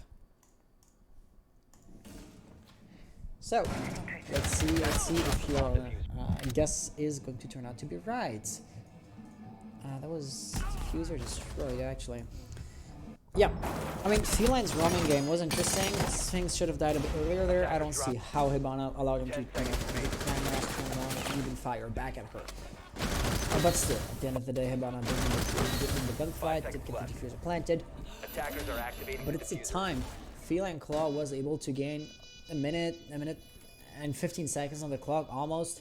And that just left 5 men with so few precious moments to push into bomb site and to put the diffuser down. And that ended up causing their demise. So congrats to Arson Esports, and best of luck with your next round, as this time around they're going to have to defend the top floor, which is something they failed in doing the first time around. That Evil Eye, of course, is going to deny the default plant. Oh, okay, but both Evil Eyes are right there. I'm not exactly sure what the point of this one is, because, of course, your default plant would be either behind the bomb, or alternatively, you know, in the nook right there, the small opening next to, or to the right of that doorway. Feline from underneath, once again playing the. Oh gosh. Attackers' objective is to locate a bomb and defuse it. Yeah, for the metabolism, it is gonna get quite late. Yeah, so he's playing from underneath, probably to deny a plant, but in the meantime, or since it's not exactly time to deny said plant for the time being, he is going to possibly attempt a few rounds on peaks, but it might be getting late for that. I guess Liver could be a hypothetical victim. Bomb located by He'll have to time his run out pretty well. He isn't gonna. Oh, Defender there has left the was designated someone. staging area. I guess an ACOG would be really helpful in that instance. I mean, Feline hasn't been spotted or anything, but he's just way too far out. He's not gonna get a frag this way, unfortunately. Or I don't think he is, at the very least. It seems unlikely. Right here, Lion has been mildly successful. I mean, he did open up a big portion of the wall, and he made it almost to the middle. It shouldn't be too difficult. And Blink falling down. That is your smoke plant denial capabilities already being denied. Unfortunate. And oh my gosh, what is happening? The attackers, Trippy has full control of Garage. He's on the rafters right now. And he's just gonna be pushing in. Cheetah now is copy to a rock in a hard place. He can hold on to the rafters, but by holding this third angle, he kind of just bailed on the red stairs. Felines at the bottom of the red stairs, so I guess that counts, but still, the defenses are being stretched pretty thin at this point. He doesn't actually realize that Feline's right there. I don't know if the communications are a bit off, but at the end of the day, you can sense he's getting a kill, but getting refragged right there. It's interesting to see how it turns out, right? Lion right here opening up basically on your front, whilst Liver and Elios are still putting pressure from the previous angles that were being worked on. That is Feline on the rafters over there. He's not going to be peeking too much, and both attackers are trying to just pinch him, which should give Lion some opportunities. Sphinx isn't looking the right way, or at least he isn't looking the right way, and constantly, I don't know. I to be honest, don't know if he expects pressure to be coming from construction, but for the time being, with any luck, Lion could actually probably get a few hits off to Sphinx's feet. Feline still in the rafters, stubbornly staying alive, and yeah, Lion does get the kill on Sphinx, and he is unsuccessful in denying that rotation. After all, Thermite does have Diffuser, so had he gotten that kill on Thermite, he probably would have been in a really, really strong position right now. Unfortunately, we're talking hypotheticals. So, 5 minutes of planting the Diffuser. That frag grenade, that impact grenade rather, is just too little too late, and now he's going to have to come up the red stairs, which is an extremely predictable movement. And there you have it. The predictable outcome is going to come out as a result of that. 5 men's, thus winning round number 3 for their second point. There you go. So, replays it is. And, I mean, the map is still or the match, is still very young, very early into the map. So anything could still happen, but so far, if I had to give my first impressions, I'd say 5 men's do manage to get the diffuser planted a bit too often. I mean, considering that Vigil, the last one alive, is supposed to deny the plant of the diffuser. You do have Maestro and Smoke to do that as well, but they died in their firefights. They were anchoring, so of course they're the first ones to receive pressure if Feline wants to play the sneaky roamer instead of the aggressive roamer playstyle, which is not a criticism in and of itself, but that really does put a lot of pressure on Arson Esports to get the diffuser or get back the control of the bomb sites. That's not what I want to do. So yeah, Frenchy, Bracket, yeah, Bracket, it does bring you to our gilded profile. Is it gonna work? How exactly well does it work? Yeah, maybe I should create links to, I'm not sure exactly how. 10 seconds left before insertion. I could share this channel. I copy the link to the 5 channel. seconds to insertion. Yeah, I guess I'm gonna have to redo the bracket for, link a little bit. So, with that being said, that small distraction aside, Arson Esports are doing more or less the same thing, but with slight, updates. Feline is not going to be playing with Vigil this time around. He is on a Legion, which is not a big update or a major change. I mean, he could still have the same playstyle and movements as he had before with that new operator. Right here, oh, that could be a nasty one tap. This is barely not going to hit, though. And Stocky is at the bottom right here. So, in a small enclosed space, he doesn't have too much room to move about, strafe and peek and all that good stuff. But he was in a dead angle to deny Ash an entryway into the garage. He failed in denying Ash as he just turned his back on her. That was just a major mistake right there. Liver, of course, capitalized on that, leaving us with a 4v5 situation. Of course, still absolutely doable, but oh, Gina has bailed on the rafters. Just forfeiting control of the garage. By extension, CCTV is going to be so hard to defend because this also had to be forfeited.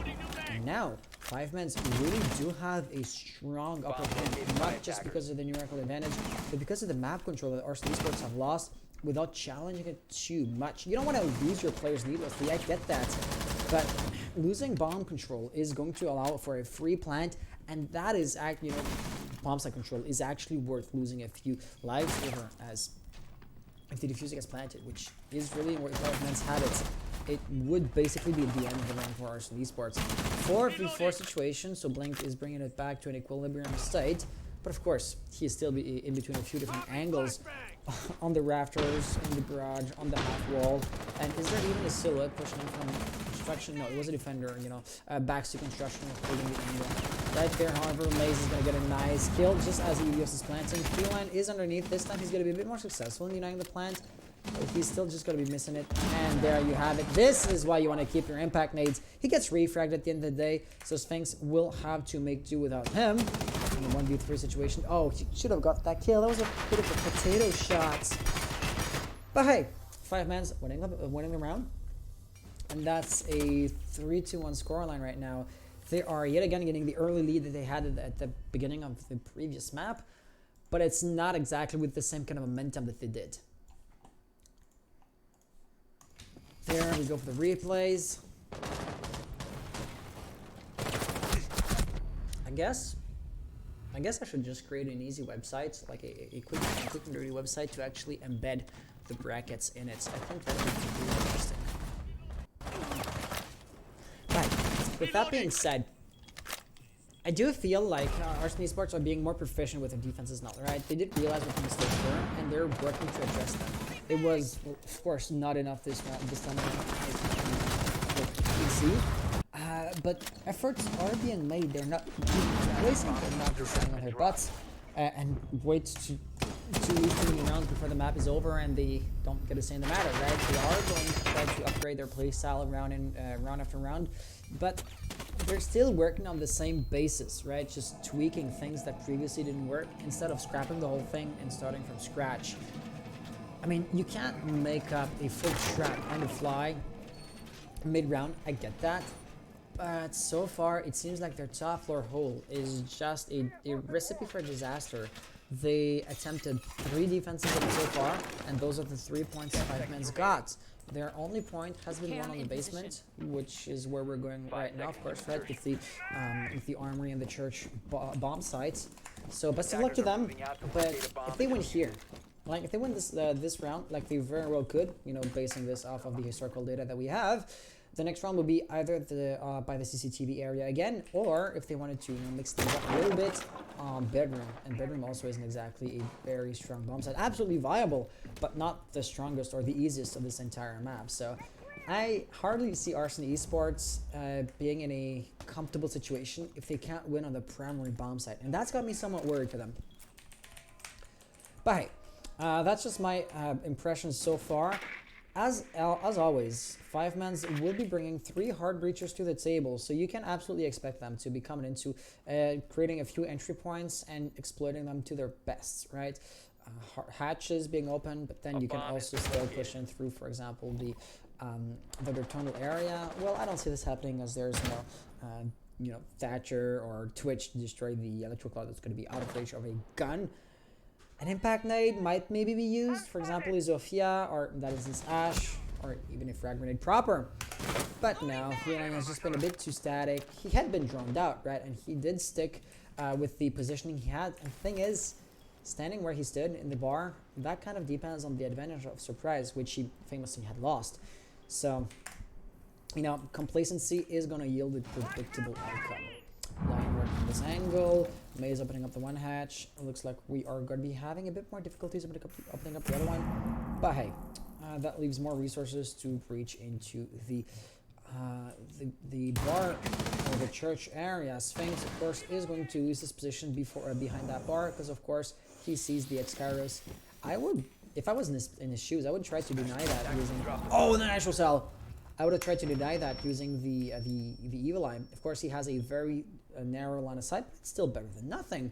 Still, a 4v4 situation, 1 minute left on the clock. There is a camera. Like we saw China place it down during the preparation phase, but Liver just couldn't find it. I mean, you could call Trippy for help, I guess. So they could just swap positions, which is what they're doing right now, it feels like.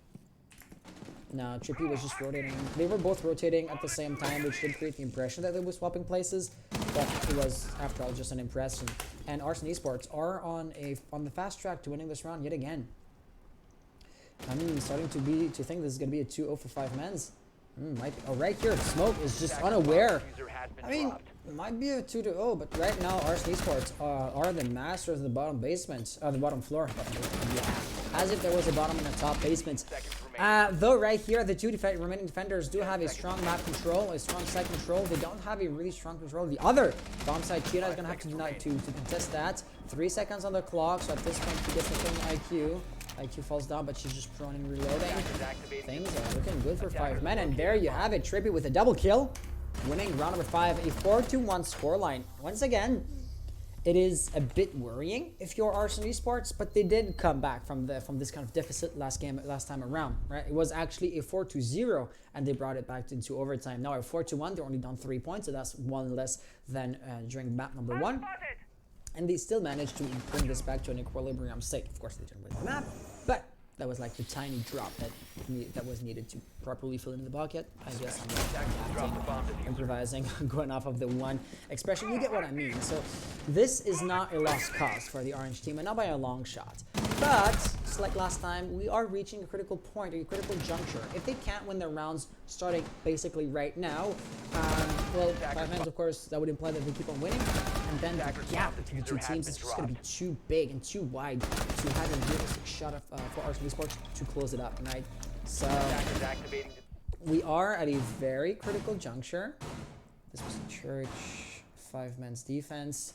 And yeah, so if Arson lose this one round, they're gonna have a really hard time, especially since this map is defense-sided, right? And more so than the previous one of Oregon. In my personal opinion, still very doable to win an attack. 5 men's are proving that to us, but I am inherently more comfortable in defending than I am in attacking. 2 reinforcements right here, so the one has been left soft, probably by design. Valkyrie elite, let me just check. There's no Valkyrie in that composition. So I am not gonna comment. I am just gonna comment at the end of the round, just to not say. Elias asking.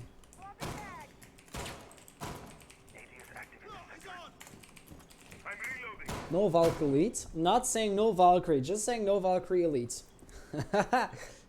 not spoiling Arson Esports composition, because that would be having an impact on the game.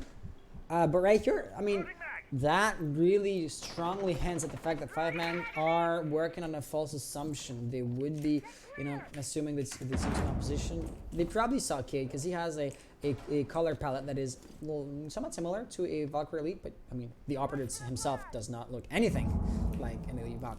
What the hell ever. I mean, no matter the reasoning or the reason as to why they are having this, you know, they're making this mistake. Malzy, feeling claw right here. Has he been drowned out? The drone didn't see him. The drone's not. Okay, and now he is gonna get pushed, and he is now in a really bad situation. If the angle by the bathroom is being held, bathroom and billiards, he has no way out, and he's basically tying a noose around his own neck by maneuvering himself into a cul-de-sac area.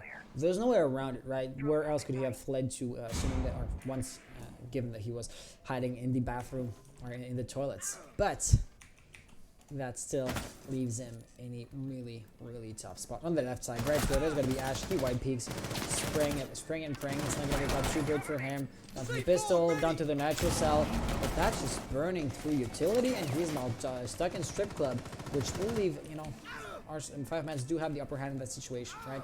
Oh, Lion, stop, electrocuting yourself to death. That is unfortunate.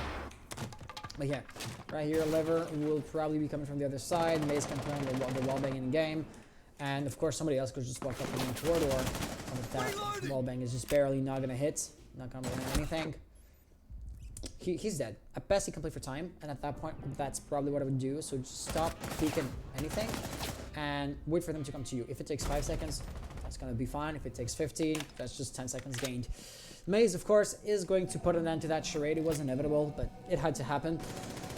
And now it is back to pushing into bomb side proper. So Elios opened up that reinforcement right here. No, he's going to fall down. That is China. Nifty cross angle, if I do say so myself. Finishing him off. But there was another silhouette coming down. Was it Liver? Yeah, Liver can hardly afford to like turn left while he's still in the middle of the corridor. And the default camera still being up. That is a grave mistake right there. How are you not shutting down the default cam? Gross. gross, oversight on 5-man's part. And of course, Lion's gonna have to drop down. Gets one, turns around looking for a double. He does get a double with 2 seconds on the clock. Of course, down to the pistol. He tried, but that was just too much to ask of him. Arson will win round number 6, and we are going to be up to a 42 scoreline, which I believe is what we had last time around as well. Let's go with the replays. Okay, so this was a Church Arsenal Room Arson victory, and like I said, the thing is at this point, it is going to be up to 5 men to defend. I mean, right here, Mace wasn't even looking at the camera. Well, it was in his field of view, wasn't looking directly at it, but he still should have seen the lights. And it wasn't his first time turning around, and he wasn't the first one to peek this angle. Or even, the drums should have thought of it. Major mistakes. Major mistakes is all I gotta say. Matzi also maybe didn't navigate the best he could. He did camp the toilets, so I guess I'm repeating myself, right? But that is his only way out. So then you just have to put that in question as well. Why was he hiding into the toilets? For example, with a pest in either doorways, hiding in the bar could have been a bit more viable. At the very least, he then would have had a way out, or 2 ways out, depending on which side the push is coming from. But we're talking about the past. Now, 5 men's defending. Maze is going to be doing this small trick of, hiding the electro claws. So Zofia or Ash would be having a hard time to open up the reinforced walls. Of course, Feline Claw with Maverick is going to be having a field day. It's just a matter of time. The wall is very likely to be opened up either way. But there's also a mute and bandits, so those batteries right there being planted down is going to make it very hard. For example, China, he's likely to attempt to open up the garage wall, because that's usually what you do with a Hibana in that situation. That's not too likely to happen, and even there, a mute jammer there, maybe even another one on that wall. Okay, maybe not. I might be hoping for a bit too much, but you get the idea. Every single angle the attackers might be attempting to open up is just not going to work out. That grenade is going to get a nice kill on Elios, granted, somehow he died, but the mute jammer is still up. But at the end of the day, right, the electro claws are still up, looking for bandit batteries that are not there. China on his own side. Maybe he's trying to destroy a few bandit batteries. I guess if that's what he's trying to do if he still is working on the garage. Because of course Maze on the rafters, Trippy is behind. Ilias saying needs some explanations. Not exactly sure what you're referring to there. But yeah, I guess he doesn't know exactly how he died. Well, I don't know how he died without losing the mute jammer. That is a mystery to me. But right there, that is going to be like the danger of being stuck on the first floor in the garage. Of course, if he tries to flee, if he tries to walk up the stairs, China is just going to mow him down. That's a given. And Blink is going to finish the dirty job. So, hey, I guess at the end of the day, whoever gets a kill is a new point as long as the kill does happen. But now Maze is going to have to turn around because the wall is being opened up. The door is also a problem. Plus, there was an Ash on the first floor. So it looks like Arson Esports are in a good position to just rush in and just mop up the 2 remaining defenders. Lion here at the top of the red stairs is likely to be in a tough spot because, of course, he can turn around to the red stairs, or if not, he is going to have to look at the rafters window and the half-roof wall, which of course is entirely possible, but you can only look at one angle at a time. And right there, that almost double kill has proven extremely good for 5 men's. As the diffuser has been lost, 45 seconds. We're not yet in the late stages of the round, but 5 men's, by denying the diffuser, are in a really good spot without realizing it, I believe. China right there is going to wide peek, and that's going to be the end of him. Oh, and he was double tapped. Oh, plus Lion getting a kill at the same time, putting Feline Claw backs against the wall. He's going to have to pull off the 1v2 situation. It's going to be a death match, right? He's never going to try to recover the diffuser because planting would be a suicide mission in the first place. So, quick peeking with a grenade. Just trying a new jammer. It's something, but it's not going to be enough, right? Over there, there's somebody on the red stairs. There's also this one face. He's going to try to shoot Lion down. Lion is not going to peek any longer. Neither is Liver. So 5 seconds to go. he can plant. He has to play for gun skills, and that does not work. 5 men's. That is their 5th point, I believe. Yeah, it is actually. And at that point, well, they are going to be keeping the 3 points lead, or they're going to be rebuilding that 3 points lead. Still, nothing out of reach for Arson Esports, as they did manage to pull off a similar comeback before, but that gap isn't exactly, you know, shrinking or closing down. Arson winning a point, 5 men are winning a point. You know, the initial lead of 3 points stays there round after round. So, and you know, slowly but surely, we are reaching the end of the game, and therefore, Arsenal are gonna have to pull out to pull out their hidden ace first lead, or to do something pretty quickly to shift the tides in a matter of a single round. If not, this is going to be an extremely steep hill to the bottom. So, wait, just go here. We put the fire bucket. Set some Yep, Alvine, I'm gonna be doing that. Don't stress. This was a CCTV defense that 5 men were able to win by killing the enemy. No, for the time. But it hardly matters. I just want to have the rounds history if you have to rehost. Right, so after winning the top floor, of course, there's going to be a basement church defense. Our preparations are going to be interesting. I mean, if we look at the team composition, there's going to be a Cade, of course, to be expected. No bandits, so that makes up the church walls remain reinforced, but, you know, not more than that. To be expected, all that good stuff. Jaeger, Valkyrie's presence, plus a lion on a... I have a brain fart on a legion. That implies that we're going to be having only a smoke as a planting line. I mean, Echo was banned day in and day out a few months ago, and now he has been banned. Maestro rarely gets banned, so of course he could also have been picked by 5 men, but they elected not to do so. It looks like they're, you know, hinging their bets on the gun skills and gunplay rather than, you know, utility, if I can put it that way. Stocky, oh, that's interesting. So he's going to be making the stealthy opening. Of course, nothing blowing open, no break explosion sound, so he can just enter in unannounced, undetected. And as long as he doesn't shoot, and if we look at the defensive setup right here, Stocky has a 3 kill on Trippy. He could maybe even wallbang onto Lion if he's skillful, and, you know, if he has a good timing enough. He's low on health, so he's gonna have to be cautious where he sees him, and he gets the kill. Advantage of surprise has been lost, but like nobody can actually turn around and react to that, as there's nobody to turn around. Liver is roaming, so he's not a candidate. Elios on the cameras for the time being. By Moto, he's not going to be denying anybody entry from the dirt tunnel. And you know, Maze had to abandon his post, so he's going to be the first one to contest that. And he might be a good candidate actually, because all that rotation is never going to happen. But it's a good distraction nonetheless. Oh no, Maze is still going to fall down to Stocky's fire. And the clock goblin destroyed, but it's hardly gonna matter at this point, right? The attackers are in. Lion falls down. Elios, last one alive in a 1v4 situation, could revive if he wanted, but that would be an extremely risky thing to do. There's still somebody behind him, and he doesn't realize that he thought there was only one menace there.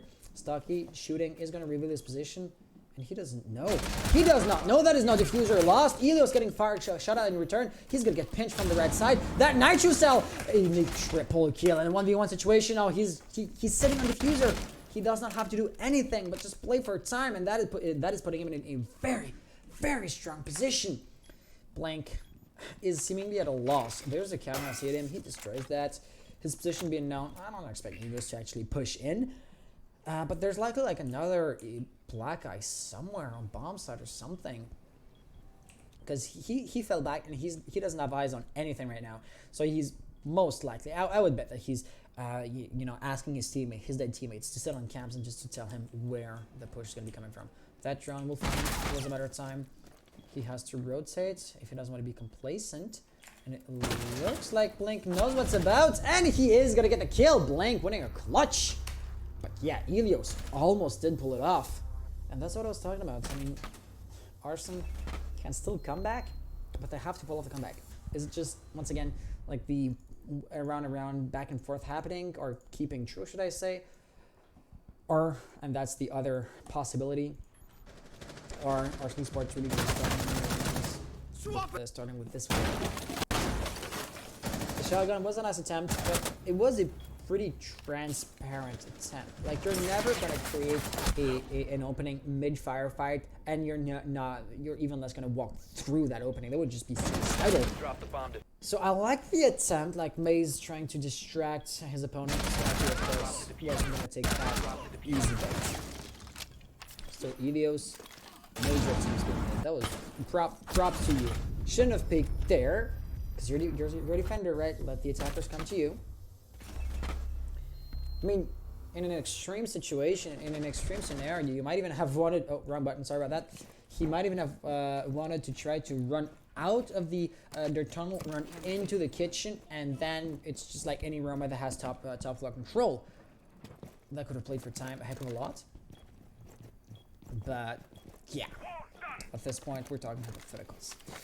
Yeah, so this was with the 30 FPS. This was a church defense that Arson won by killing the enemy, and having lost their church defense, of course, they're going to defend down there again with a fairly similar play style, but a few, updates as far as the exact composition is concerned. Well, the few updates is a single update, actually. Maze playing with Pulse. Chino, what was that? He might be going to AFK or something, but yeah, the 45 situation is something that Arson can hardly afford. He probably had to go AFK. It's unfortunate. So Stalky's going to be trying the same trick as before. I do get that it worked, and so you want to replicate the past success, but of course this time Maze is going to be using Pulse to react to the exact opening that you exploited earlier on. So yeah, Stalky is going to be opening up a flank line there. He's going to be attempting it. I totally get that. But the results are going to be widely mitigated, if not simply because of the fact that there's a barricade there, so he's going to have to make a bit of noise before he can even create a line of sight. Plus, Maze absolutely knows that there's somebody there, and the wall bang is going to happen. That is what a Pulse is good for. But the remainder of the team, Arson Esports, are now within utility room. There's an EDS right there, and that is going to be just enough distraction to allow Trippy to get the kill. So a 2v5 situation that seems hopeless. Blink getting one, at least denying the flawless round. But I mean, you're still backs against the wall and still at a huge disadvantage. Technically, every single wall right here is soft. Line is wall banging, but that has levels, so it's not gonna matter too much. After having droned out, that could be an opportunity for Blink to get a kill or two. But I mean, of course, nobody's gonna peek through that opening, so I guess it's hardly gonna happen. Those wall bangs are happening way too close to his head to be comfortable, that's for sure. But what else can Blink do? Nothing has been reinforced here. He could rotate, rush in, or just accept the current situation. And the last option seems to be what he's going for right now. I do want to bring our attention to Sphinx. So he is just providing flank watch for the time being. Somebody has to do that, I get it, but at the same time, you are basically diluting your resources and only bringing 50% of your firepower to the push. That was a nice kill by Maze. It gave him at this point, right? This situation is extremely choke pointy, right? In the sense that there's only one doorway to get. That is going to be a nasty double by Sphinx. He's still in a 1v2 situation, 40 seconds on the clock. If he was to attempt to plant, I'm not sure if Lion or Elios will be able to deny that they're somewhat far away. They would likely know it, and they probably would get him down immediately as he stands up, but I still think the diffuser would go down. So Sphinx is going to try it. Is it a bait or is he sticking through it? He is sticking through it. Opening through blue. He's going to have to react to that, but he doesn't know. Okay, he knows. 9 bullets on the gun, 18 seconds on the clock. This is going to be a tough situation to be sure. The default cam is still up as well. That's a free eco for Lion for sure. No, oh, that was a nice bait. With 7 seconds on the clock, that trick is not going to work a second time. Like I said though, Elios is quite far out, so he's unlikely to deny the plant. So why the hell did you not stick with it? Oh, gosh darn. Thermite could have gone it. I do believe the round was his, assuming he won the last round, the last kill with Valkyrie. But as far as the tactical situation is concerned, yeah, he made a mistake there. C'était trop beau pour être vrai. They tried though. They did try. So yeah, that was a church defense, but 5 men's won it, putting us in a 6-3 match point situation. That's going to be a tough sell for Arson Esports. I don't see how they can manage that. Because even on the previous map, they did the comeback, but they lost, 1 or 2 rounds in between here and there. which is why I was saying before, you can get the comeback, but you have to start Operators, now you are because out of time. once your back's against the wall, you no longer can afford any mistakes. And humans make mistakes. It's just normal, which is where, I mean, the hopeful situation comes in. And my stream deck just died on me. It's just like the program crashes, and I have to restart the program, which I guess isn't that big of an issue, but it's still mildly annoying. Like, what the heck? Hey. I want to get into that scene. Thank you. Yeah, so if that doesn't work, because the thing is, I can of course click into OBS, but I wanted to delete the replays from the previous round. So if I was to bet, it is somewhat likely that we're going to be seeing the same replays from the last one, plus the one with this one next. Hi. What the heck? Let's see what happens. But one thing I do want to point out To locate a bomb and defuse it. is 5 men stop floor defense. So reinforcements, and it's going to be a very, very similar hold to what they did last time around, with Maze playing on Cade and also Trippy playing on Bandit. But however, there's not going to be any new chambers in place this time around. Instead, he's been swapped out for, I want to say, Ilios playing Valkyrie, which would give a bit more, eyes of the roof. New camera feed up and running. Flash grenades being tossed out, no ADS device hitting them up, frag grenade being prepared as well. This one is going to bounce, and it's not going to destroy the wall, or the gate, the electrical claws in that instance. He's going to try it from there, and this one is going to fall. There you go. So Sphinx is going to open up the half right there. Of course, it's not a half you would want to open if you had the choice, but it's still an opening that needed to be created. Helios has lost a tiny bit amount of health, so I would guess from one of the grenades. Nothing major, so I just wanted to underline it because it does give health pool advantage to Arson. Well, up until now that is, but it was a incredibly small advantage to be sure. Feline Claw is going to be working on a construction push. Alright, literally he's opening up Lence's side, which Liver can then turn around against Feline, but that is not going to happen right now. Attempts are being made, but I mean, the results yet have to show for themselves. Razor. Je sais pas pourquoi ton message a été. Ho. Ouais. No, it's good. Yeah, so auto mod rotating messages aside that I have to manually vet aside. That is going to be a kill yet again. So Trippy putting this into a 3v5 situation.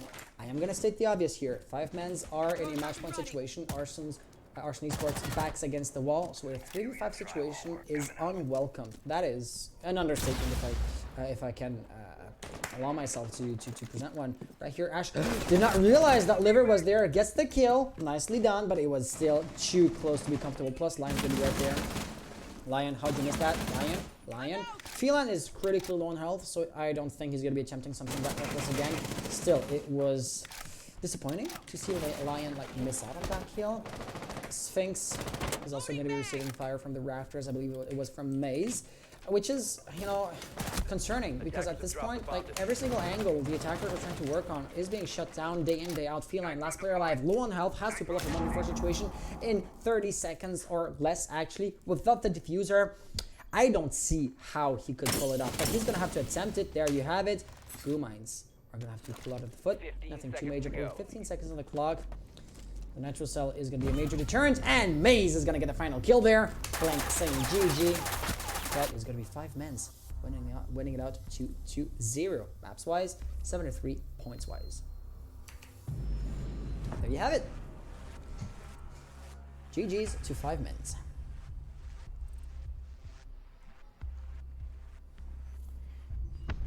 So that is going to be the winner's circle. I am just curious to see performances. So Maze had 12 kills, Lion 10, top fraggers right there, Trippy 9. He was following close behind Ilios as a bottom fragger. And here Feline with 8 kills, Chino with 8 kills. Those are your top fraggers. Of course, the discrepancy between the two teams' top fraggers is what explains the outcome there. And as unfortunate as it is, that is going to be the end of the match of the best of 3. So GG's to 5 men's. Let's go with the replays. And all right, so to the players, GG's to you guys. Please don't forget to submit your NOS files in the match chat. And with that being said, 5 men, since you won, you are owed an interview. Do you want to have an interview? Awesome. Well, guys, just hit me up. Yeah, just hit me up on Guilded or on Discord, and then we'll set the interview up. But I gotta say, to Arson Esports, so Blink was the last one in the lobby here. Congratulations for the comeback on the first map. That was amazing. I mean, the map came down to a single 1v1 gunfight. So it was a crazy close map. It was a crazy close matchup. Amazing to watch, to witness. The second map was unfortunately a bit more one-sided, so 5-mans were able to win it out. But your performances on the first one, especially the comeback, was a sight to behold, or to be held in the past tense, I guess. Well, GG's is what I'm trying to say. Okay. With that being said, if I can just tag this and update that, there we go. 5-mans now have their 5 points. And let's await a call on Discord.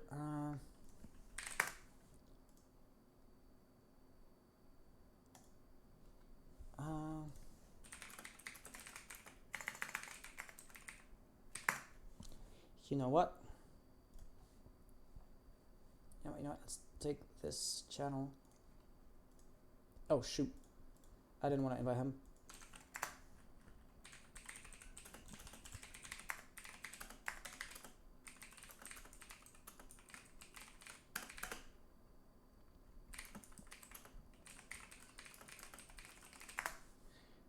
There we go.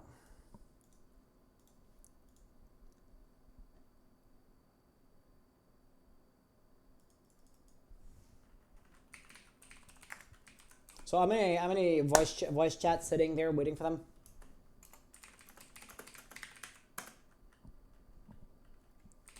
So it looks like Lion is going to be the one that's going to be conducting the interview.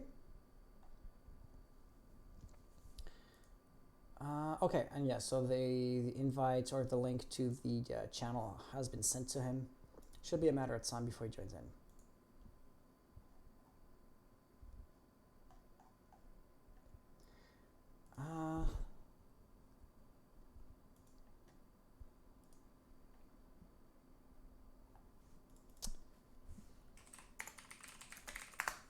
Hey, Elias, you need a few roles actually in the Discord server. You can't do much without them. Hey, Elias, how you doing? Fine. Just invite Lion. Yeah, do you want to add him or should I do it? Can you do it because my mic is broken? I'm not. What's his exact gamer tag? It's L1. L1 LON. L1. L1. I don't have him, or I don't see him.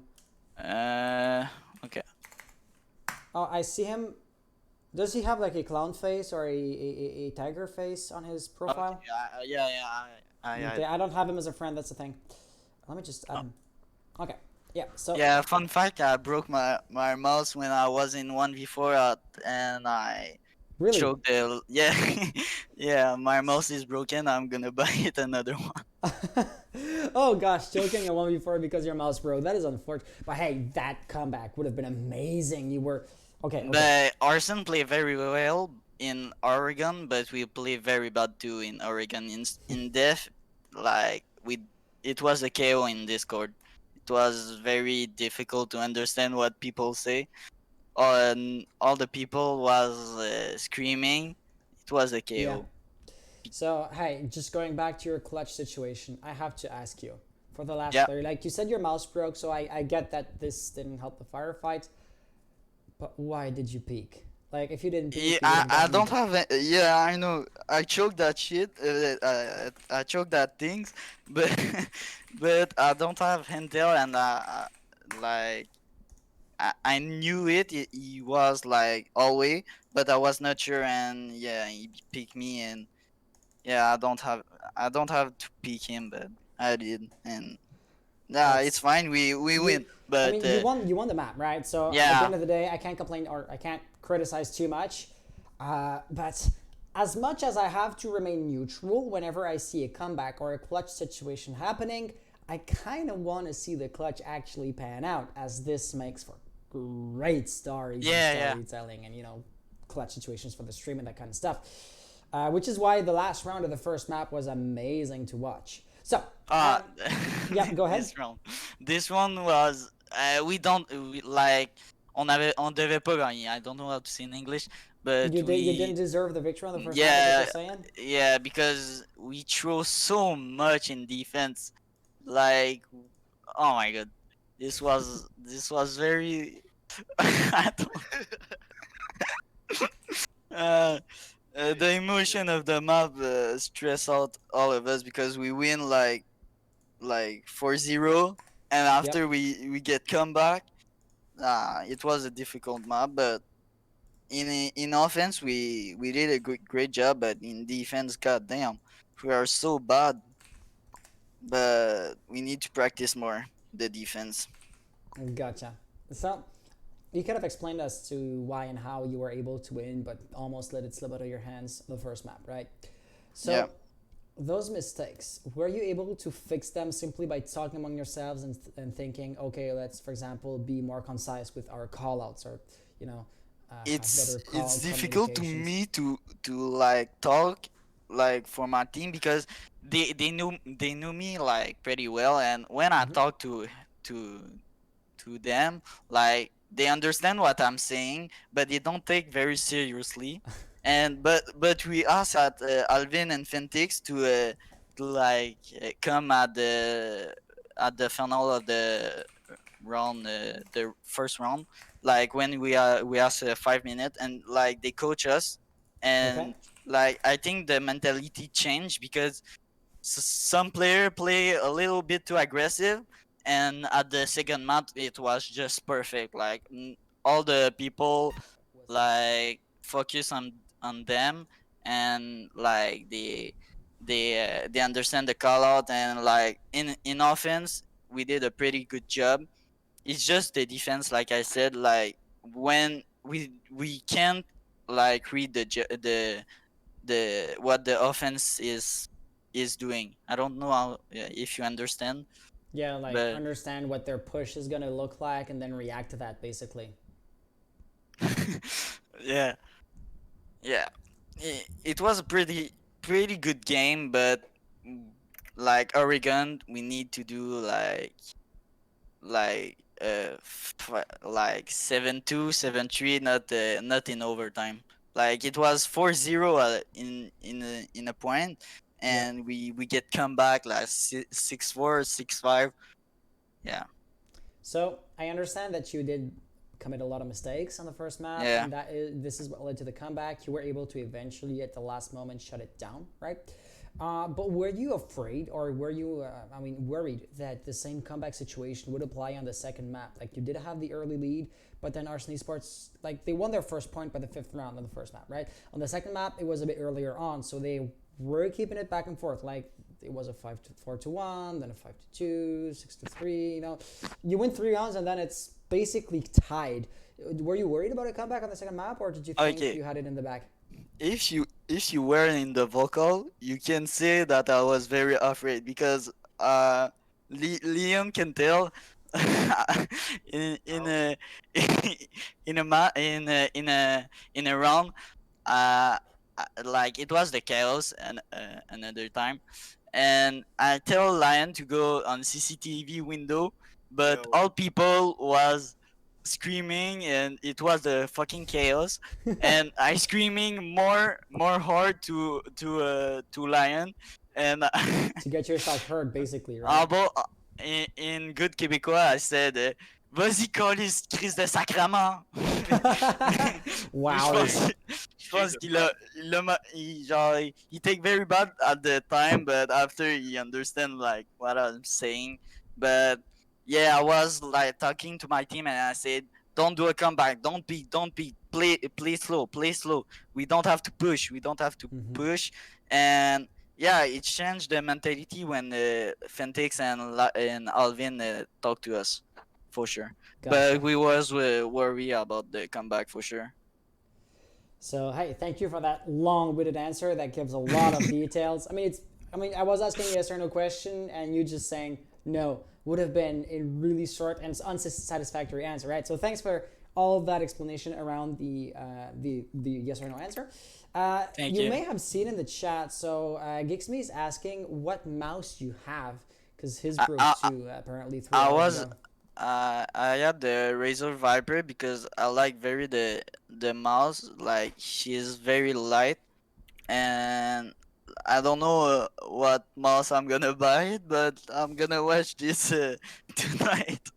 So, And yeah, for what this it's worth, answered the. for what it's What? worth, I have a Razer Death Adder 2013. No, it's a so it works Viper. great. Viper. Yeah, yeah, I know, but I do have a Death Adder Okay, yeah. 2013, and it's Yeah. still working very well 7 years later. But do you so- rage? Do you rage? No, I don't. Yeah, that's don't. why.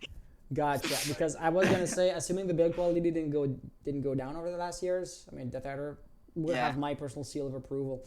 Not that I'm sponsored by them or anything. Actually, if I was gonna buy a mouse today, I maybe would go for one of the Logitech wireless ones.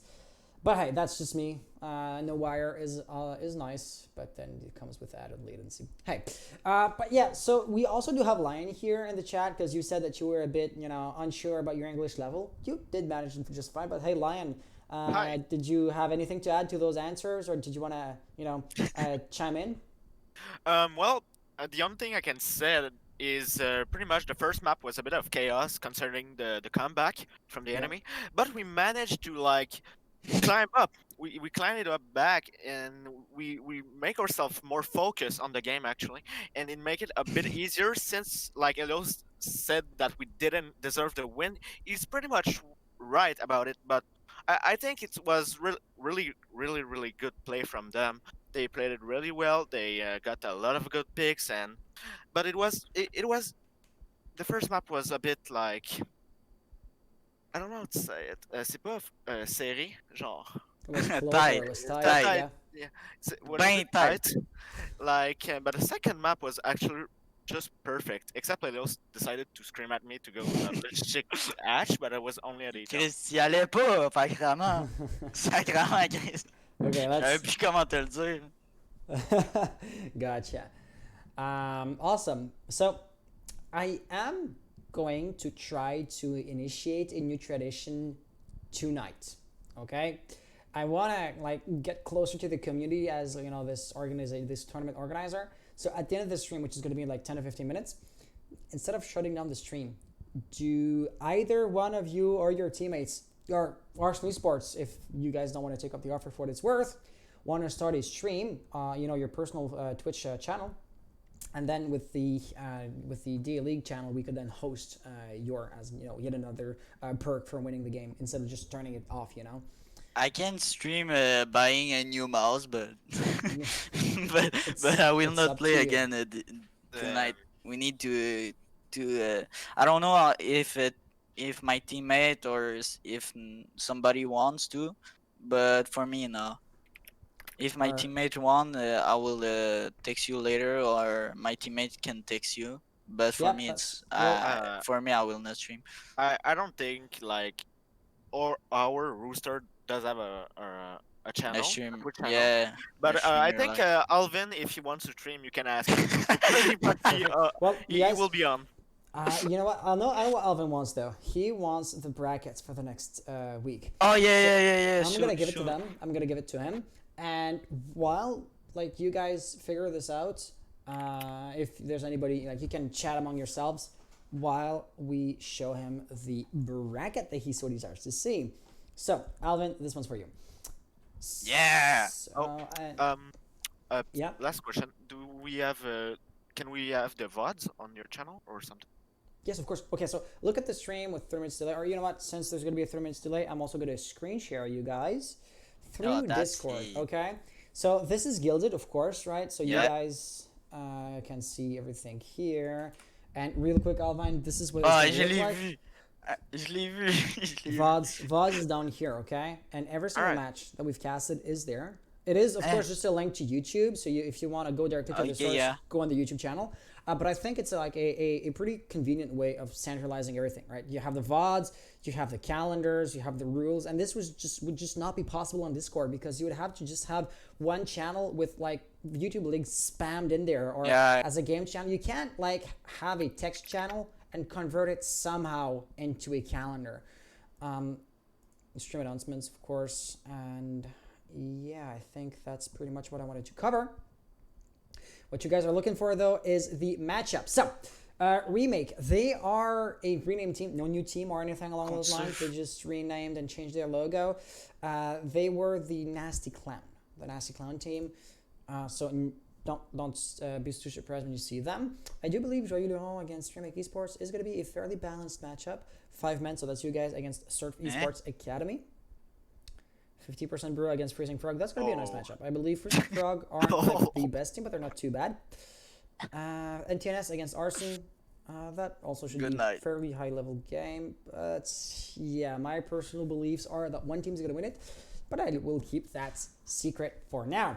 The B group, our group number B, group letter B, I guess, has had their matches public for a few dozen hours at this point, because their last game ended a bit earlier than yours. So Thirsty Bastards will be playing against Polar Pandas, Surf against LFO, and Mishmash against Broker Crew.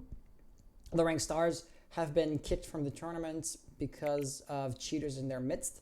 So only fans in that instance are going to be getting a free win. And you know, a team is going to get a free win against the Ranked Stars for the remainder of the main season.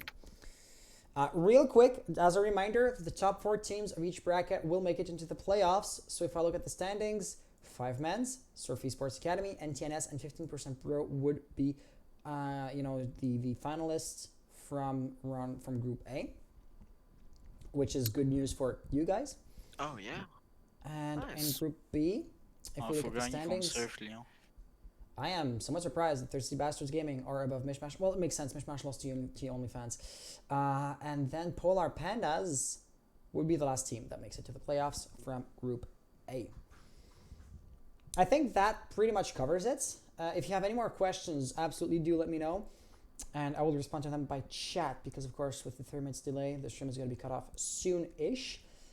And yeah, my last question truly is just going to be, do you guys want to have me host one of you on stream? If not, it's just going to be like the typical end stream screen. Not for me. I'll be good. Don't worry. All right. Just we send you our mass. Yeah, please. Yeah, I'm always collecting them. The thing is, like, if we have a large database of normal MOS files, whenever there's an infected one that comes up, it is going to stick out like a sore thumb. So even if you don't get protested, even if everything is normal, I still do want to have them, please. Oh, yeah. I have a little question. I have 2 MOS files, one for each game. Does it bother you? Not at all. I mean, it is easier when you have only the one. Bothers because I'm down, because I'm. It is still easier when I only have the one for obvious reasons, right? Because I don't have to go through 2 files, but it's not a problem in the slightest. All right, good. I have 2, if you don't mind. Yep, that's perfect. Perfect. So yeah, please do send them to me. Thank you all for being here tonight. Our next matches are going to be unknown. Of course, the default time for 3 games out of the 7 that we're going to have this week would be tomorrow, but most teams tend to not play on a Monday. But with that being said, I will keep you guys posted. Of course, you can just have a look on the Games Calendar channel, and if not, keep an eye on Twitter and everything. So thank you all for being here tonight. Have an amazing night. Thank you for your forecasting. You're welcome. And see you again next week whenever the games happen to be. I do want to say a lot of matches are going to be played on Wednesday for some reason. That is the favored day of the week, so by default expect at least one of them to be there. Yay, let's go. All right. Yeah, all right, see you guys. I'm just like working the mouse on OBS real quick. And with that being said, I'm good to go. Thank you for being here. See you again next time, whenever that happens to be. Take care and good night. Take care to you.